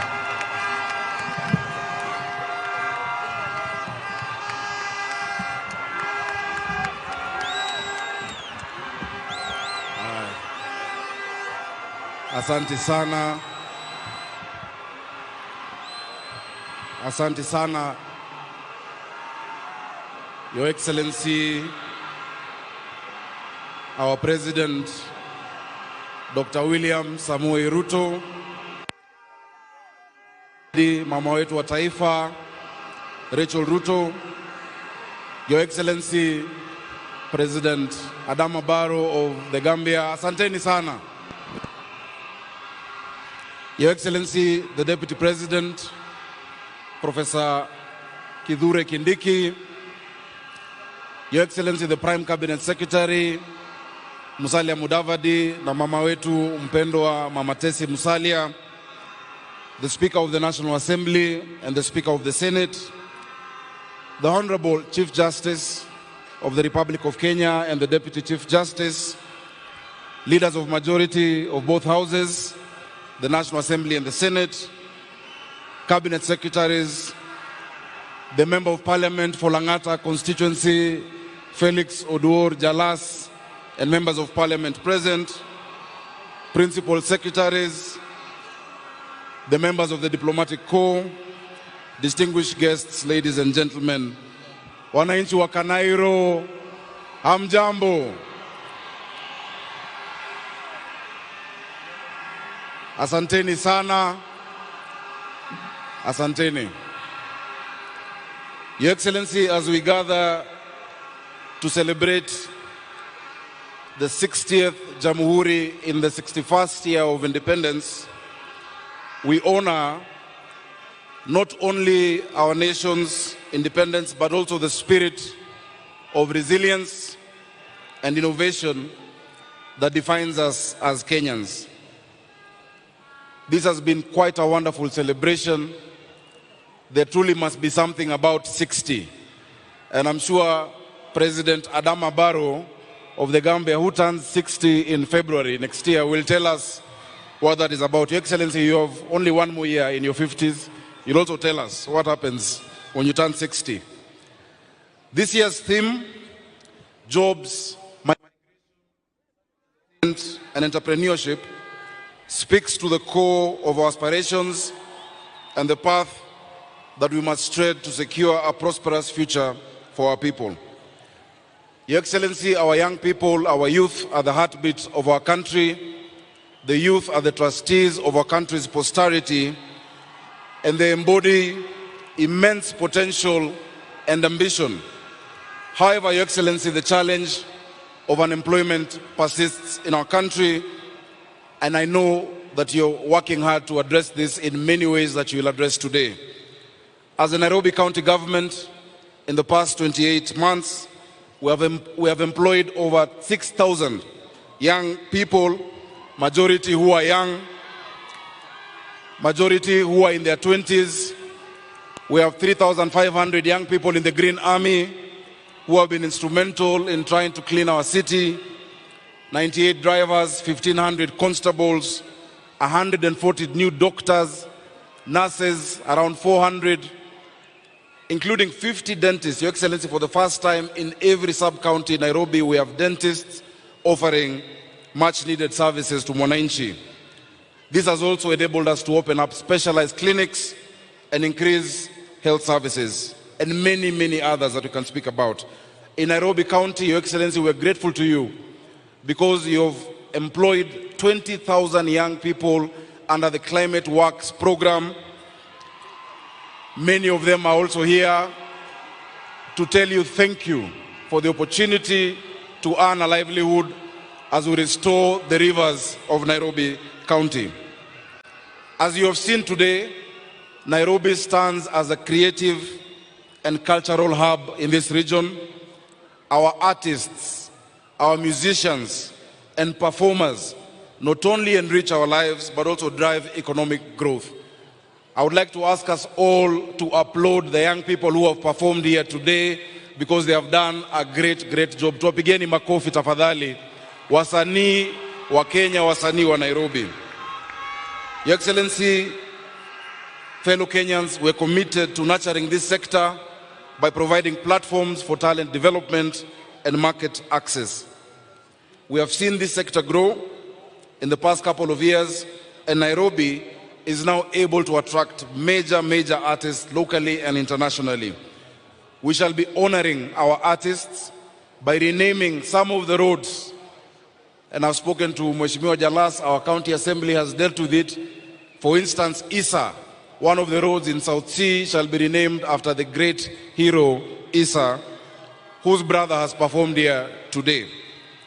One of the areas we have also seen growth, Your Excellency, is social media and entertainment apps. We want to thank you because you have led from the front. You have engaged YouTube, you have engaged TikTok, you have gone to Hollywood, you have gone to the US to engage many of these people, and our young people can now monetize their talent. It is with this understanding, Your Excellency, that we as Nairobi County continue to allow our young people to produce their content and to shoot content for free in the CBD. Gone are the days when you needed a permit to shoot content in the city, and with this we've seen an exponential growth in this area, and I would like to invite any of us to visit the CBD on a Sunday or on a Saturday. You'll see hundreds of young people creating content for Telegram, for TikTok, for Instagram, and earning a living out of it. On entrepreneurship, Your Excellency, which remains a cornerstone for economic strategy, we are fostering an environment where entrepreneurship can thrive. where innovation thrives, because this is the Silicon Savannah, the home of talent. We're increasing access to capital and mentorship programs. Our goal, Your Excellency, is to empower these entrepreneurs to create jobs for more young people and to create sustainable development. Licensing has been an issue for years, Your Excellency. At the beginning of this year, on the 1st of January, we rolled out the Unified Business Permit in Nairobi, where you now need only one license to operate your business, as opposed to the myriad of licenses that one had to get to operate a business in Nairobi. Your Excellency, in other areas, we're increasing movement and easing mobility in our city, and we want to thank you for your partnership by addressing infrastructure within the capital city. With the national government, we are now addressing key roads that have been left dilapidated for many, many years. Your Excellency, just this Monday, we toured Uhuru Highway, Wayaki Way, and Mombasa Road with the Cabinet Secretary for Roads, Honorable Davis Chirchir, to make sure that that undercarriage also is restored. We're working with you on many other roads, because Nairobians do not care whether it's a national road or a county road, they want their roads fixed. And I want to promise and give a commitment that next year, from the beginning, we will see a marked difference. Only yesterday, Your Excellency, I received a delegation from the European Investment Bank, the European Union, the French Development Agency, who have confirmed 320 million euros for line 3 of the BRT. And I hope, Your Excellency, that the final stage of approval at Cabinet will actually be made, so that line 3, which comes from Dandora into the CBD all the way to Kenyatta and later to Ngong, will be completed. We are also at advanced stages on line 1, line 2, line 4, and line 5 of the core bus rapid transit system for Nairobi. Your Excellency, as you can see, the children who are here, they are very happy. Watoto wa Nairobi wana furaha sana with your support, na unawasikia wakikushangilia. Dishi na county, we have been able to hit a milestone this year. Every single day we are feeding 310,000 children in Nairobi at only 5 shillings. Enrollment has gone up and attendance is at 100%. Each nutritious meal is a statement of love for the children of Kenya. And I want to thank you for the partnership with the national government in achieving that. Of course, with the increased enrollment, there is need for more classrooms. I want to thank you for committing to build 5,000 classrooms in Nairobi. You have given our members of parliament 1 billion shillings already to build the primary school classrooms. The county government is building 1,500 ECD classrooms so that our children can get an opportunity and a fair shot at life. Finally, Your Excellency, we want to thank you as Nairobi. We want to thank you for reaching out and reaching across the political aisle and the political divide in your efforts in uniting our country and for forming the broad-based government. Your Excellency, when there's disunity, it is Nairobians who feel it the most. We want to wish the Right Honorable Raila Amolo Odinga the best in his candidacy for the Africa Union Commission, and we also want to wish him success in tomorrow's debate in Addis Ababa. We pray that next year we shall be joined in this celebration with the newly minted chairman of the African Union Commission, Honorable Raila Amolo Odinga. We're also very happy that we saw you with the former President Uhuru Kenyatta. When these pictures of unity are seen, it increases investor confidence, it increases confidence in our country, peace and calm. As we commemorate this day, let us affirm our dedication to building a Kenya where every individual has an opportunity to thrive. Together we can transform our country. Your Excellency, you have made progress. No country in the world does not have issues, but we solve our issues together in a united way. Let us focus on what is working in our country. Let us increase our levels of optimism. I wish you all a Merry Christmas and a prosperous 2025. Kwa wale ambao watakuwa wanasafiri kutoka Nairobi, tunawajalia mema barabarani, tuwe waangalifu ili muweze kurudi Nairobi, kurudi Kanairo mwaka wa 2025. Your Excellency, it is now my singular honor for the first time, for the first Jamhuri Day, to invite our Deputy President, Professor Abraham Kindiki Kithure, to address the nation. Asante sana.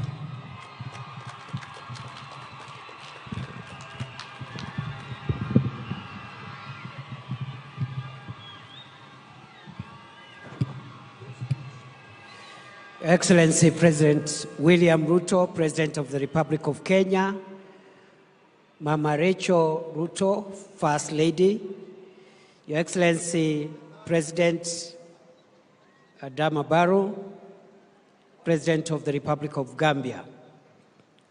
Your Excellency, allow me to ride on the protocols that have been established by the Master of Ceremonies. Your Excellency, allow me to make 2 remarks before I invite you. The first is to join other Kenyans in reflecting on why we are here today. We are here today because some 70 years ago, some gallant sons and daughters of our country united, stood together to resist oppression, division, and segregation, to fight for our freedom, to fight for our liberty, and to fight for the pride of the black person. And because we are standing here today because of the sacrifices of people who are not necessarily here today, we owe them the debt of gratitude of making sure that we sustain this country and fight for its unity and project the values for which our forefathers stood for, even as we also owe our children and the generations to come the debt of making sure that we transfer this country to them when it is united, prosperous, and inclusive. The second and last comment I want to make, Your Excellency, is that as you lead us in the transformation and progress of our country at this moment, we applaud you for realizing that Kenya's progress will be faster if the country is united. Thank you for reaching out to as many stakeholders as possible to bring everyone on the table so that we can all pull in one direction of making sure that our country moves to the next level. We applaud you for reaching out to the former Prime Minister for the establishment of the broad-based government, and we thank you for reaching out to the former President, Uhuru Kenyatta, and making sure that going forward, all of us, every stakeholder, is on the table as we decide the destiny of our country and as we lift the weight that we must lift in honor of the previous generation and also in honor of the generations to come.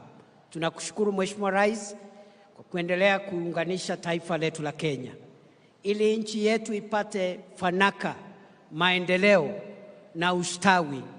Ni lazima sisi zote, mirengo mbalimbali ya siasa, dini mbalimbali, makabila mbalimbali, watu wote wa siasa, makanisa, mashirika yasiyokuwa ya serikali, vijana, wazee, akina mama na watoto, lazima tusukume gurudumu la taifa la Kenya tukiwa na umoja. Thank you, Mr. President, for spearheading the unity of our country. Today is not a day for me to make a speech. It's the day to listen to you, Your Excellency, as you address us as a nation on this very important occasion. I now want, therefore, to request that we be upstanding so that we can listen to the address of His Excellency, the President. Wapi shangwe na vigelegele. Karibu Mheshimiwa Rais. Thank you, Mr. President. You're welcome. Asante sana. Tafadhali tunaweza kuketi chini. Asanteni sana.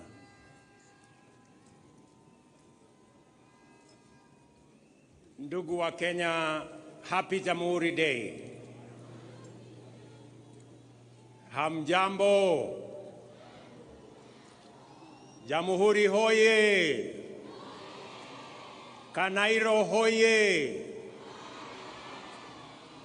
Kabla sijasoma taarifa yangu, kati yetu, in our midst, we have a friend, the President of Gambia, who has honored us with his presence and has come to celebrate this very important moment with us, His Excellency Adama Barrow.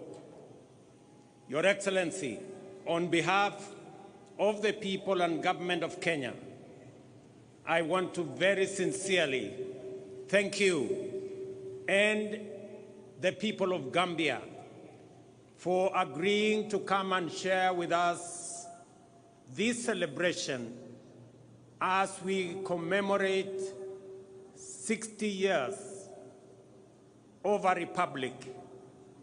Mr. President, before I make my statement, let me request you to speak to these great people because they want to hear from you. Mr. President. Tumkaribishe jameni na vigelegele.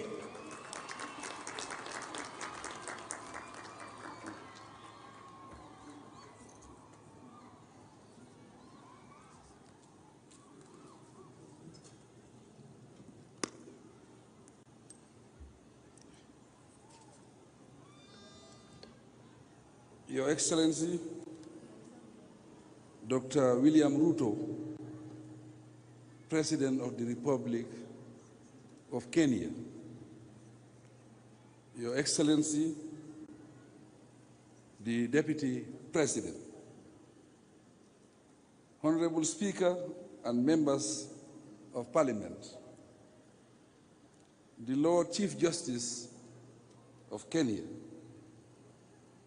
members of the Diplomatic and the Consular Corps,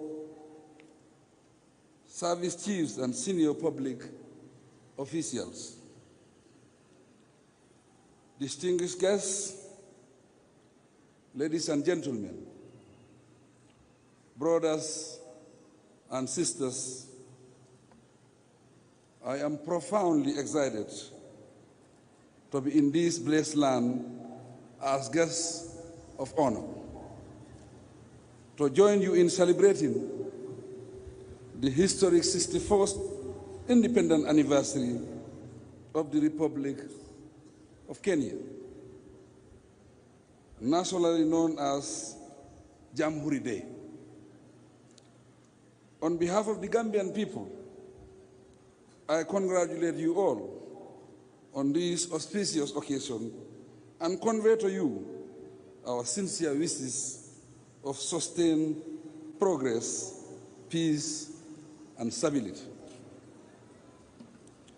Your Excellencies, ladies and gentlemen, as we celebrate and reflect on the journey of this illustrious nation since 1963, we are bound to pay tribute to the visionary leadership and tenacity of her founding fathers. The words of the renowned Kenyan hero, Kenyatta, amply reflect this when he said, I quote, "We must unite to build a new nation," end of quote. This patriotic call to unity remains as relevant today as it was decades ago, not only for Kenya, but also for the entire African continent. Indeed, Kenya's declaration of freedom as a democratic republic was a historic milestone and a beacon of hope and inspiration for many African nations, and these included the Gambia. The people's journey to freedom was difficult, but it paid off in shaping the political landscape of East Africa.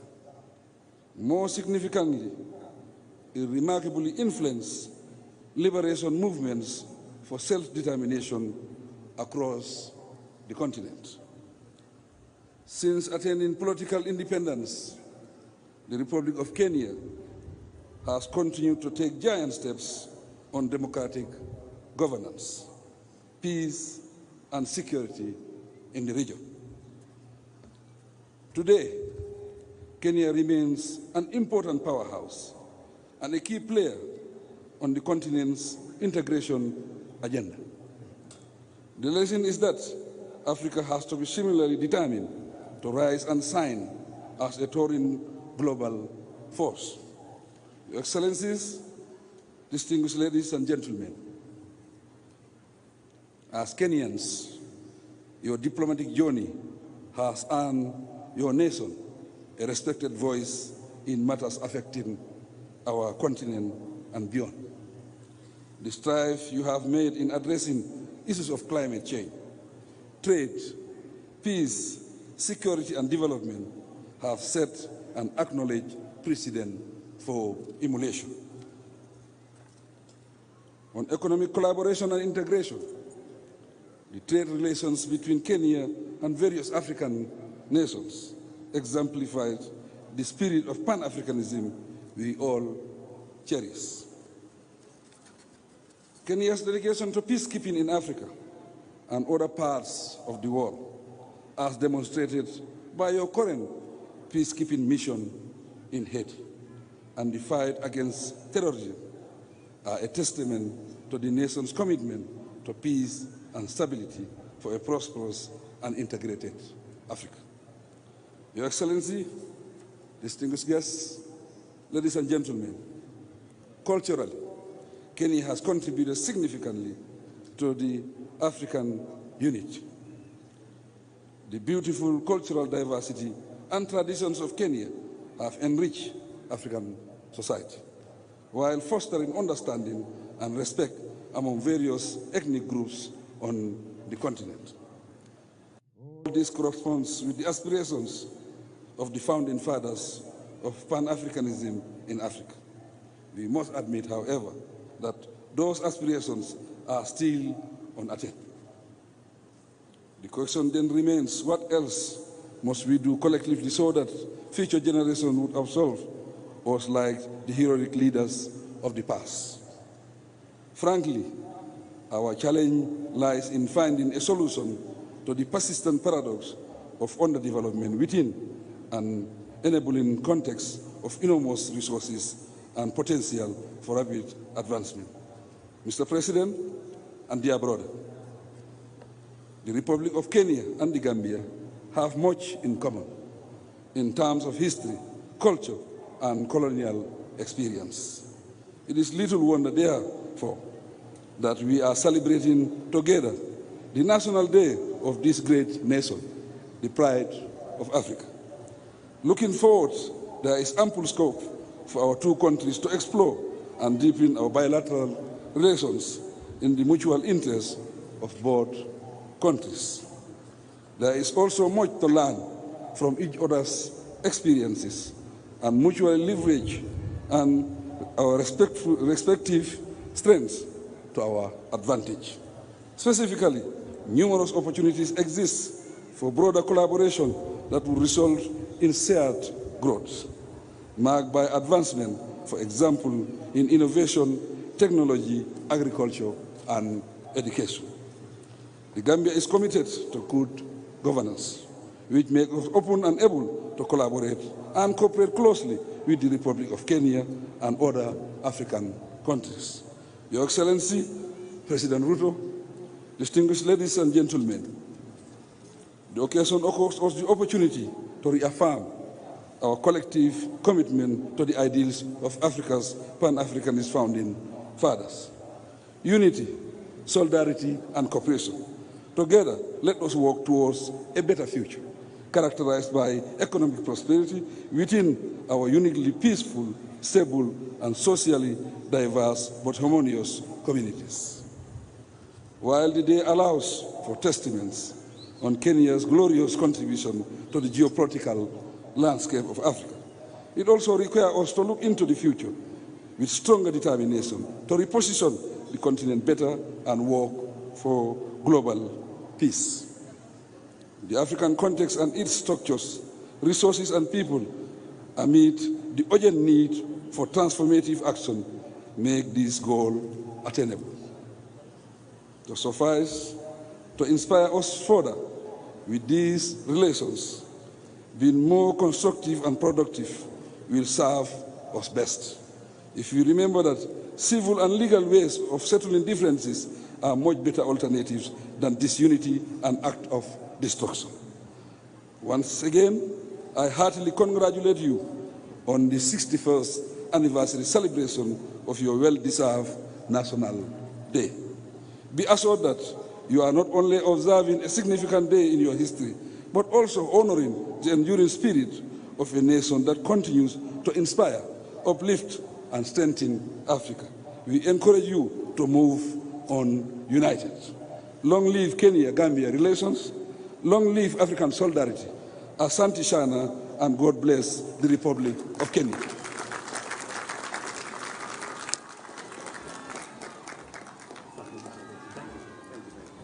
Thank you very much. Thank you.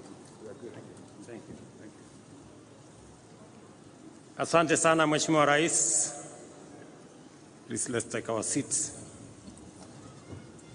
Ladies and gentlemen, allow me another moment so that we can celebrate a distinguished Kenyan in our midst,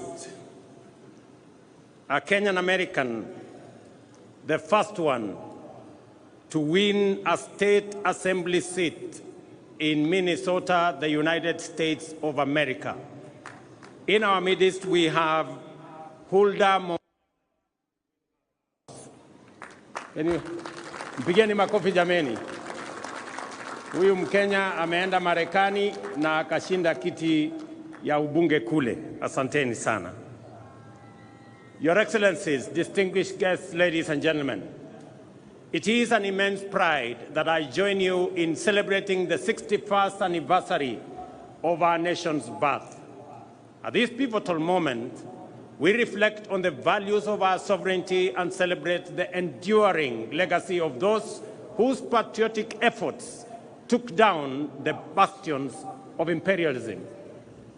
Their sacrifice set our republic on the path of liberty, unity, peace, enterprise, and democracy. Today, we affirm, by reflecting on what we have accomplished since raising the flag of our nation, that by staying true to our national identity, we have remained consistent through seasons of abundance and scarcity. We assert our essential collective character, defined by the values and principles that inspired our forefathers to struggle and sacrifice, persist and persevere, endeavor and endure until oppression gave way to freedom, exclusion gave way to unity, and marginalization gave way to equality. We remember that our nation was born from the painful sacrifice and tireless, often lonely, and grueling efforts of men and women driven by the conviction that their sweat, tears, and blood were a worthy price to pay for ushering millions of their brothers and sisters from the dark, cold nights of imperial brutality into the warm daylight of freedom. Before 1963, our people were compelled to work and work hard to enrich colonial settlers. After 1963, our people labored by choice to provide for their families and build our great nation. Before 1963, education, health, and personal security were privileges reserved for the colonial elite. After 1963, they became the right of all citizens of our republic. Before 1963, African people existed to be seen and not to be heard. After 1963, we reclaimed our inalienable sovereignty to its fullest extent. The year 1963, therefore, marked Kenya's profound moment of historical change, yet it also represents an equally fundamental moment of essential and defining continuity. Our circumstances changed forever, and our horizon was illuminated by the forces of possibility, the dawn of opportunity shining brightly. Yet our values, hard work, unity, and determination remained constant. We applied these same principles to build our nation after we liberated it. There is an important point worth emphasizing. In our time, our generation must never focus so much on the present that we forget where we were only 6 decades ago. We must not ignore the fact that our freedom, democracy, and development were achieved through the contributions of millions of determined patriots, nor should we underestimate the time and patience it took for them and for these small progressive efforts to accumulate into an unstoppable momentum towards freedom and nation building. It may have been easy to despise individual freedom fighters as they ventured into a forest of uncertainty and to underestimate their ambition to free Kenya from colonialism. Yet, that is precisely how we gained our independence. Courage and hard work, determination and patience, and the confidence that we are not alone are always what it takes to make meaningful strides as a nation. Today, I want to encourage my fellow countrymen to keep this perspective in mind. As we aspire for more and better, we must not give way to despair, pessimism, or skepticism when faced with challenges, but instead forge our path forward with courage, hope, determination, and ambition. I declare my unswerving faith in the ability of our people to interrogate policies and hold the government to account.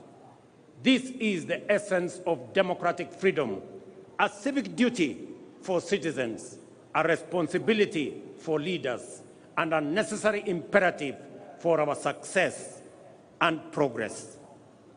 We have experienced a particularly challenging time as a people, largely owing to dynamics beyond our control, resulting in high cost of living, greater difficulty in finding employment, and fewer opportunities for entrepreneurs.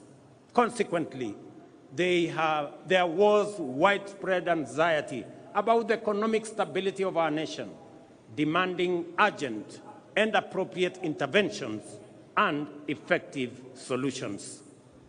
The bottom-up economic transformation agenda was inspired by our determination to confront these fundamental challenges directly and with ambition. Our aim was first to lay the foundation for robust economic activity to generate millions of opportunities at the bottom of the economic ladder each year and drive substantive, inclusive, and sustainable growth. Our key priorities were to reduce the cost of living, stimulate enterprise, boost productivity, create jobs, foster a conducive environment for institutional and infrastructural development, and promote investment in manufacturing, industrialization, and export competitiveness.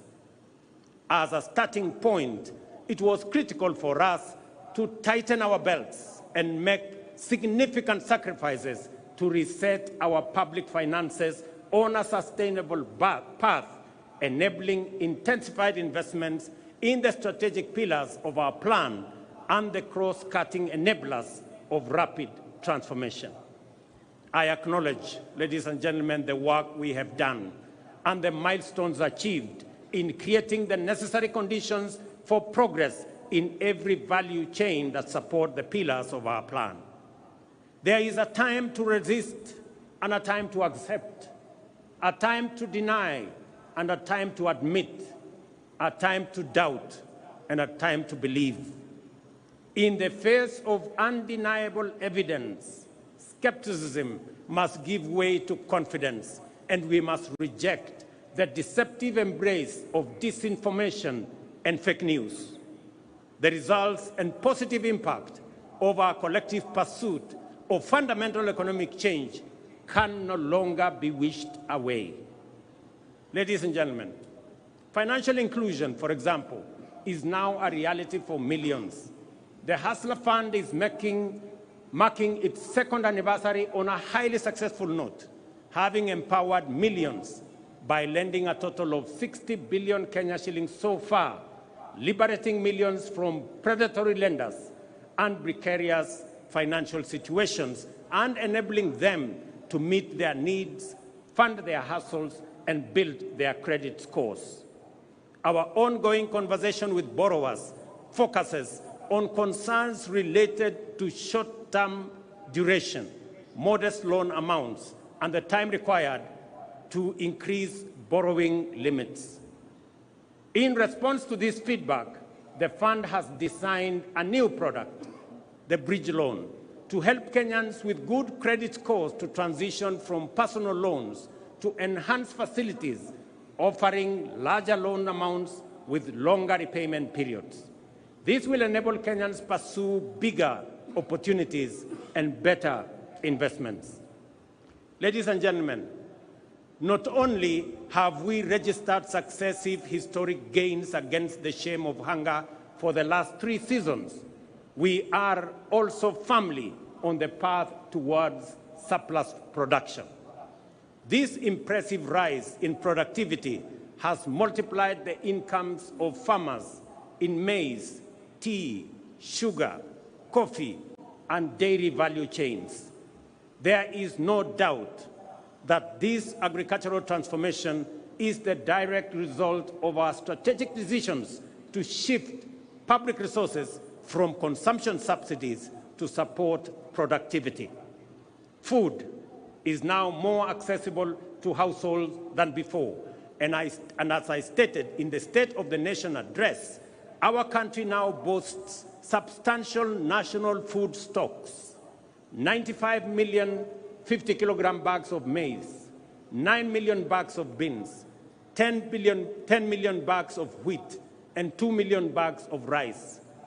Step by step, we are building a food-secure Kenya, where every family can afford and access a meal.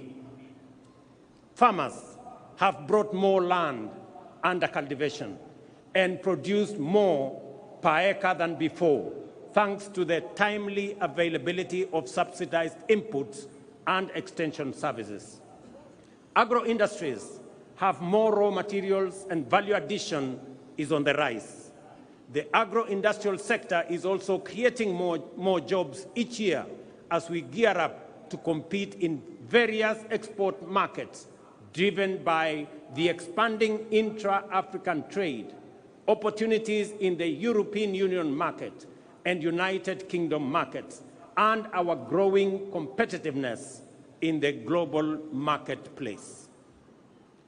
Ladies and gentlemen, the bottom-up economic transformation agenda prioritizes digital transformation as a cornerstone of inclusive economic growth.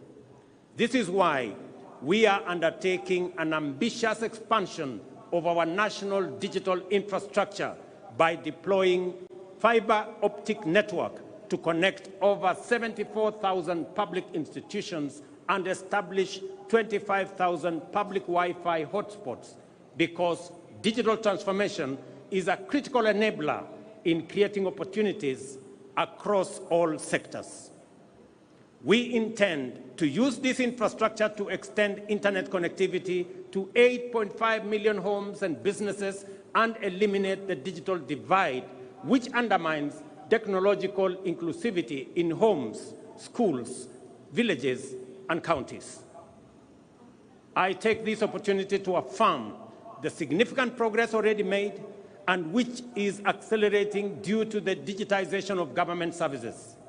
Through the eCitizen portal, we have digitized 20,855 government services, streamlining public service delivery, enhancing transparency and efficiency, eliminating opportunities for corruption, and increasing visibility and mobilization of public revenues. The transformative power of this single initiative to improve citizen experience with public services and enhance the government's ability to manage public resources effectively highlights the immense value of digital transformation. Additionally, our digital transformation strategy is making significant contributions to skills development and job creation. For example, Ajira and Jitume Digital are advancing our vision to equip 20 million citizens with ICT skills, fostering entrepreneurship, and enhancing inclusive digital literacy. In other words, an additional 20 million Kenyans are being prepared for higher productivity in the digital economy. We have also adopted the integration of creative industry courses into technical and vocational colleges as a reliable mechanism to build a skilled workforce. These robust measures form the foundation of our strategy to promote the emergence of a fully fledged digital economy, leveraging Kenya's position as a regional hub for software development and digital exports. These initiatives are supported by key interventions, such as the establishment of institutional and incentive frameworks to promote investments, foster collaboration, and encourage the transfer of digital technologies with a particular focus on artificial intelligence and blockchain. Through these efforts, we are empowering local digital innovators and tech entrepreneurs to drive economic diversification and resilience. Ladies and gentlemen, the discourse around universal healthcare remains lively, with concerns being raised about eligibility for coverage, the capability of health facilities to deliver services, and the alignment of contributions by individuals with benefits. Under Taifa Care, our inclusive, universal, efficient, and transparent healthcare service model, we are implementing a transition on an unprecedented scale. We have successfully transitioned 5.6 million citizens from the National Health Insurance Fund and registered an additional 11 million Kenyans under the Social Health Insurance Fund. This means that in just 2 months, 11 million Kenyans who previously lacked access to healthcare services are now registered, with the registration process going full steam in every part of Kenya. I commend Kirinyaga, Nyeri, Bomet, Embu, and Lamu, the 5 leading counties so far in Taifa Care registration. At the same time, I encourage the people of Marsabit, Garissa, Mandera, West Pokot, and Turkana, who have the least registered members, to mobilize, register, and take advantage of the benefits of this transformation program. Taifa Care ensures healthcare access for all registered citizens without discrimination of whatever kind. The program has accurately determined the cost of healthcare services and products. ring-fence resources for equipment and facility improvement, and leverage digital technology to radically enhance the management, coordination, and delivery of healthcare, promoting efficiency, transparency, inclusivity, and sustainability. No public service delivery project of this scale and ambition has ever been undertaken in the history of our country. We are confident, however, that this will be quickly surpassed. We will quickly surpass the 16.5 million citizens so far registered and provide all Kenyans with high-quality health care that is effective, efficient, affordable, and sustainable. Having said this, I wish to ask you this important question, each and every Kenyan. Have you registered? Nyinyi mmejisajili? Mumejiandikisha? Those who have registered often find that many of the issues, concerns, fears, and questions are fully addressed to their satisfaction in the registration process. I therefore encourage every Kenyan to register and enjoy the fundamental constitutional right to health care that is being rolled out. Ladies and gentlemen, after 2.25 years, the decent, durable, dignified, and affordable houses we promised Kenyans are finally here. Since September this year, 1,200 affordable housing units have been completed. Additionally, the State Department of Housing has advertised 4,888 units available for sale to the public through the Boma Yangu platform as we talk. Our goal to increase the number of mortgages from 30,000 to 1 million has now shifted gear. Our delivery pipeline for affordable housing now has a total of 124,000 units at various stages of development across Kenya, while a total of 840,000 units planned projects over the next 4 years are projected to create a minimum of 1 million jobs. Ladies and gentlemen, despite the multiple challenges and crises we have had to grapple with, we have succeeded in keeping our commitments, taking steady steps towards our aspirations, and moving our nation closer to its destiny. Work is underway across the country, and the opportunities are opening up for many citizens, especially our young people. Over the past 2 years, the number of employment opportunities has increased with new jobs for teachers, agricultural sector workers, healthcare professionals, building and construction, seafarers, and outside Kenya under our labor mobility program. The affordable housing strategic pillar of our bottom-up economic transformation agenda has so far created 200,000 jobs and thousands of indirect opportunities across the building and construction value chain. The universal healthcare coverage pillar has engaged 107,000 community health promoters alongside other healthcare professionals employed to support our vision of a functional national healthcare system. In addition, jobs will be created in healthcare innovation, service delivery, and ICT support for digital health system that we have rolled out, unlocking opportunities nationwide.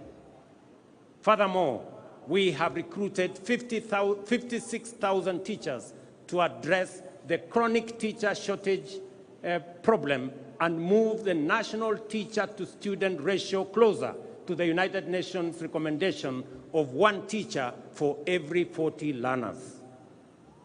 This December, we are hiring an additional 20,000 teachers, while our rejuvenated micro, small, and medium enterprise sector has generated 840,000 jobs this year. To address the urgent need to create opportunities for the hundreds of thousands of young men and women entering the labor market annually, we have expanded the employment opportunity spectrum and implemented strategies to secure jobs abroad to facilitate mobility and placement of suitably qualified Kenyans. Since September 2022, more than 243,000 Kenyans have secured international job opportunities in healthcare, in agriculture, and construction sectors, among other sectors. In the last 2 months alone, 12,000 have secured jobs abroad. So far, we have completed bilateral labor frameworks with 7 countries, while agreements with 2 more countries are awaiting signature. Additionally, agreements with 13 other countries are at various stages of negotiations, and we project to connect up to 2 million Kenyans with jobs abroad once this exercise is completed. Our digital superhighway and creative economy program, which involves laying 100,000 kilometers of last-mile fiber optic infrastructure and establishing digital hubs nationwide, is designed to create digital jobs at the grassroots. To date, 690,000 citizens have been trained in digital skills through their Jira and Jitume programs in various learning institutions, including TVETs and constituency innovation hubs, out of which 180,000 young people have already been linked to online job opportunities, well on track to creating 1 million jobs through this program. Our special economic zones and export processing areas are boosting investment, manufacturing, exports, creating jobs, and increasing national wealth. In the past 2 years, we have licensed over 80 companies within these zones, creating 14,000 jobs. The 6 export processing zone flagship projects in Busia, Kirinyaga, Murang'a, Eldoret, Kwale, and Nakuru are now being developed are set to generate another 30,000 more jobs. Additionally, the ongoing operationalization of Dongo Kundu and Naivasha special economic zones will create an additional 26,000 jobs, facilitating private sector special economic zones investments and supporting county and public special economic zones operations. At the same time, young people are actively contributing to climate action, urban neighborhood improvements, and landscape restoration through the Kenya Urban Resilience or Climate Works program. Recognizing the urgency, scale, and importance of these efforts, Climate Works is designed to be ambitious. So far, 21,560 Kenyans have been engaged in Nairobi, with nearly 48% being women, reflecting a strong commitment to gender parity. The program will soon be expanded nationwide to engage 200,000 young men and women in critical infrastructure and environmental projects within our towns, cities, and communities. This initiative not only offers opportunities, but also empowers young people to strengthen the foundations of urban living and tackle climate change. We are also investing in local content creation to enhance the quality and competitiveness of Kenyan creative products for export, while facilitating the development of digital platforms to contribute and to distribute Kenyan creativity to global audiences. I am confident that we are firmly on course to transform opportunities for our creative industry. I salute the actors in our creative space whose work brings life to our cities, streets, and screens. Yet, their achievements are overshadowed by injustice. Musicians, who are the heartbeat and soul of our culture, have long been denied their rightful earnings.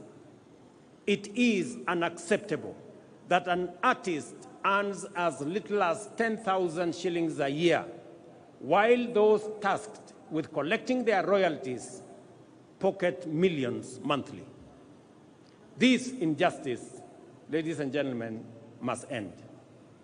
The Kenya Copyright Board, in conjunction with industry players and e-citizen, must establish a transparent, real-time system for royalty collection and distribution to rightful owners and beneficiaries. As we champion this cause, Kenya is also preparing for global leadership by bidding to host the 2026 World Creative Economy Conference, signaling our commitment to celebrate our talent and showcase our vibrant culture to the world. Hosting this conference will be a bold declaration of Kenya's leadership in the creative economy. Our committed interventions are creating jobs and opportunities, and this is only the beginning. We are building on the foundation we have laid to create more jobs going forward. The essence of the bottom-up economic transformation agenda is to enhance our capacity for incremental achievement and thus accelerate our progress in delivering our commitment for the benefit of all Kenyans. What I wish to emphasize on this Jamhuri Day is that regardless of our difficult circumstances and despite obstacles, resistance, and anxiety, it remains the mandate of leadership to keep true to their word and the duty of government to deliver. We have every intention to fulfill our commitments and are at the point where the first projects are successfully entering maturity. The deliberate and intentional effort to develop effective strategies for creating employment opportunities within our broader economic transformation agenda is bearing fruit. From the current numbers, it is clear that employment opportunities, whether domestic, international, or online, will increase significantly in the coming days. We are determined to build a labor market capable of absorbing as many job seekers as possible, cognizant of the output of our education and training institutions, which produce talented, skilled, and motivated young people. By doing the hard work and heavy lifting now, we are laying the foundation for citizens to seize opportunities in the coming future.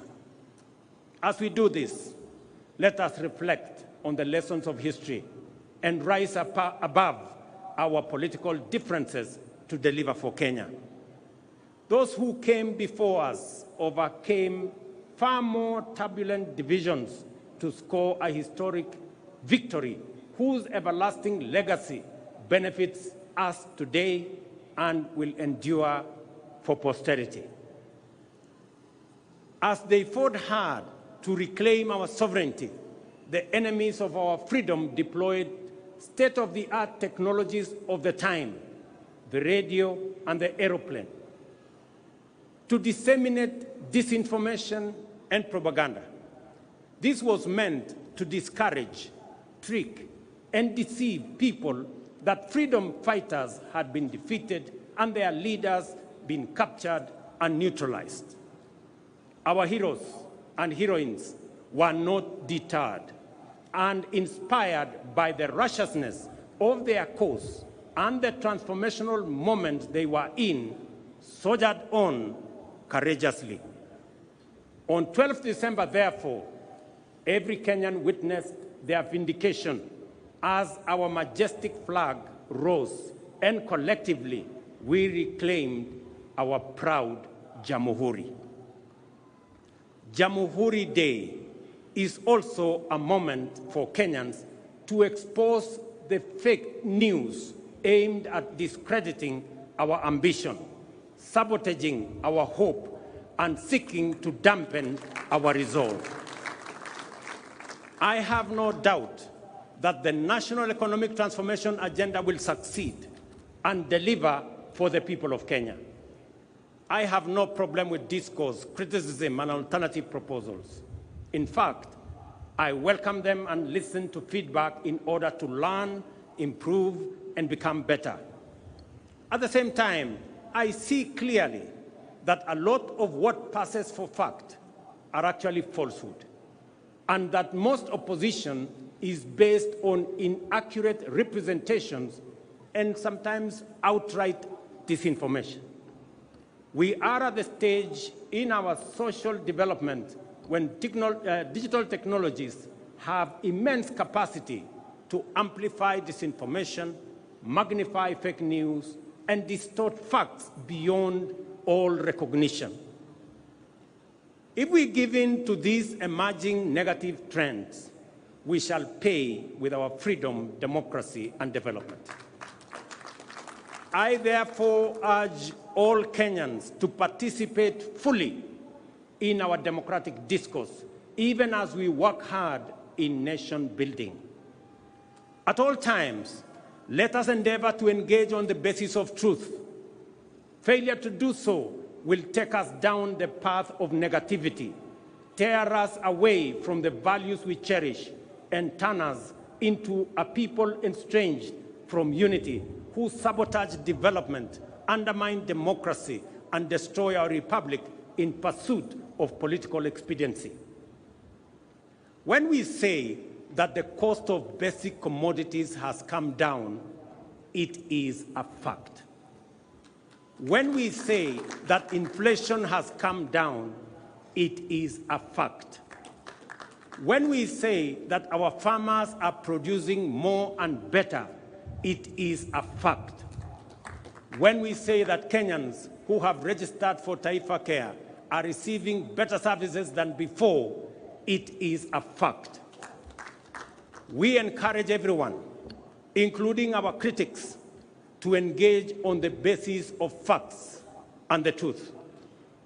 If some of us persist in the culture of reckless negativity, for how long will cynics mobilize Kenyans to deny facts that they can feel, that they can touch, and they can see?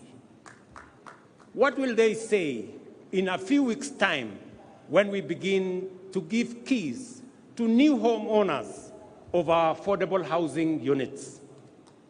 What will they say at the thousands of plumbers, electricians, teachers, health workers, building and construction workers, digital workers, and many more who are already at work, including the 300 young men and women who yesterday were flagged off by my deputy to go and work abroad, joining thousands who are already abroad.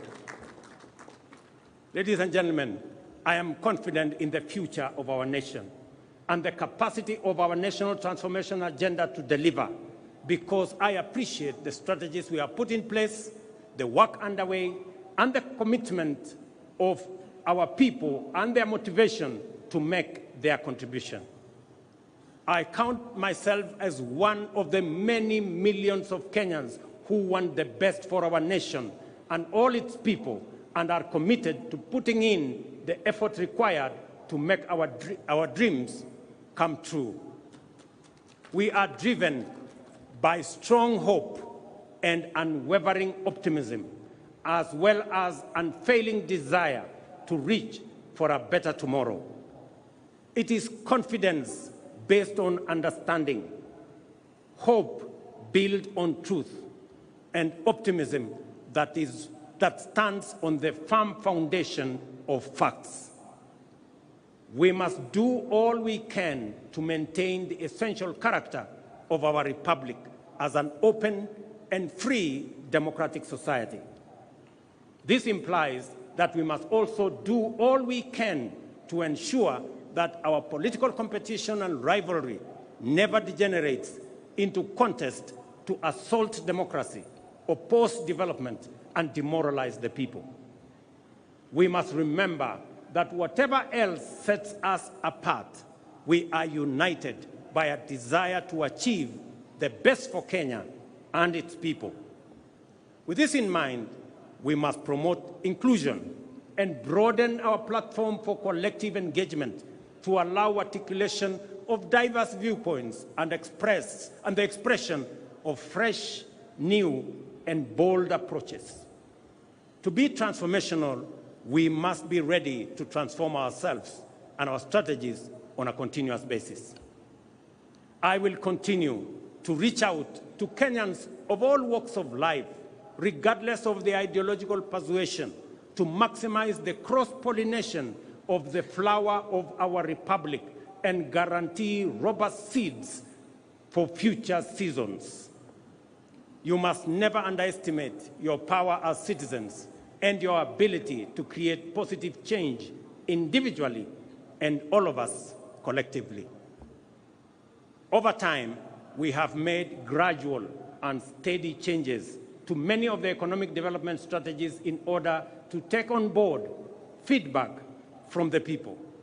In fact, the bottom-up economic transformation agenda has inbuilt mechanisms to improve on the basis of this feedback, because we recognize that as leaders, every day of work is a day of learning from the people, and that every good idea must always give way to a better one. Listening, therefore, is a primary component of effective leadership, and national transformation is a collective enterprise of all citizens. I am grateful to distinguished patriots who have demonstrated outstanding leadership across the political aisle for the spirit of goodwill in which we have engaged to address critical national issues, including resolving the inclusivity challenge by formulating the broad-based government. I also appreciate the good wishes, encouragement, and support from leaders with whom I continue to discuss matters of importance to our nation. I am persuaded that together we can achieve much more and much sooner for Kenya, and that the future of our dreams is now within sight. I readily concede that we are yet to reach the destination of our aspirations because we have not yet delivered fully on our commitments. But having said that, it is also a fact that we are no longer where we were a year, let alone 2 years ago. We have moved beyond pledges and commitments and are now making progress in our implementation strategies. There is now sufficient evidence of undeniable character that together the people of Kenya are hard at work to achieve their shared vision of a nation transformed. Our ability to feed the people and to keep them healthy, to empower them and connect them to opportunities, to keep them safe and protect their freedom is improving by leaps and bounds. When we all unite, inspired by a shared aspiration to undertake national building, we shall make our nation great, and our collective legacy will inspire present and future generations. Ndugu wa Kenya, wacha nimalizie kwa kuwauliza, mumesikia yale mambo tunafanya kuhusiana na mambo ya afya. Na wauliza wazazi wote, pale Januari watoto wetu wakirudi shuleni, sasa Taifa Care inataka kila mtoto wa Kenya awe na bima ya afya. Wakati wazazi mtarudisha watoto wenu shuleni, tunataka kila mzazi aandamane na mtoto wake, ndio tuweze kusajili watoto wote wa Kenya, ili watoto wote wa Kenya tuwapangie mambo yao ya afya. Vile nimesema, tutazidi na kujenga daraja ya umoja na ushirikiano kati ya Wakenya wote kutoka sehemu zote, dini zote, vyama zote, tuungane ndio tuweze kushughulikia mahitaji na mipango na maendeleo ya taifa letu la Kenya. Ndugu wa Kenya, nawatakia Krismasi njema na mwaka wenye mafanikio makubwa sana wa 2025. God bless you all. God bless our great country Kenya. Asanteni sana. Asante sana Mheshimiwa Rais. Niombe kwa heshima sote tuweze kusimama kwa wimbo wa taifa.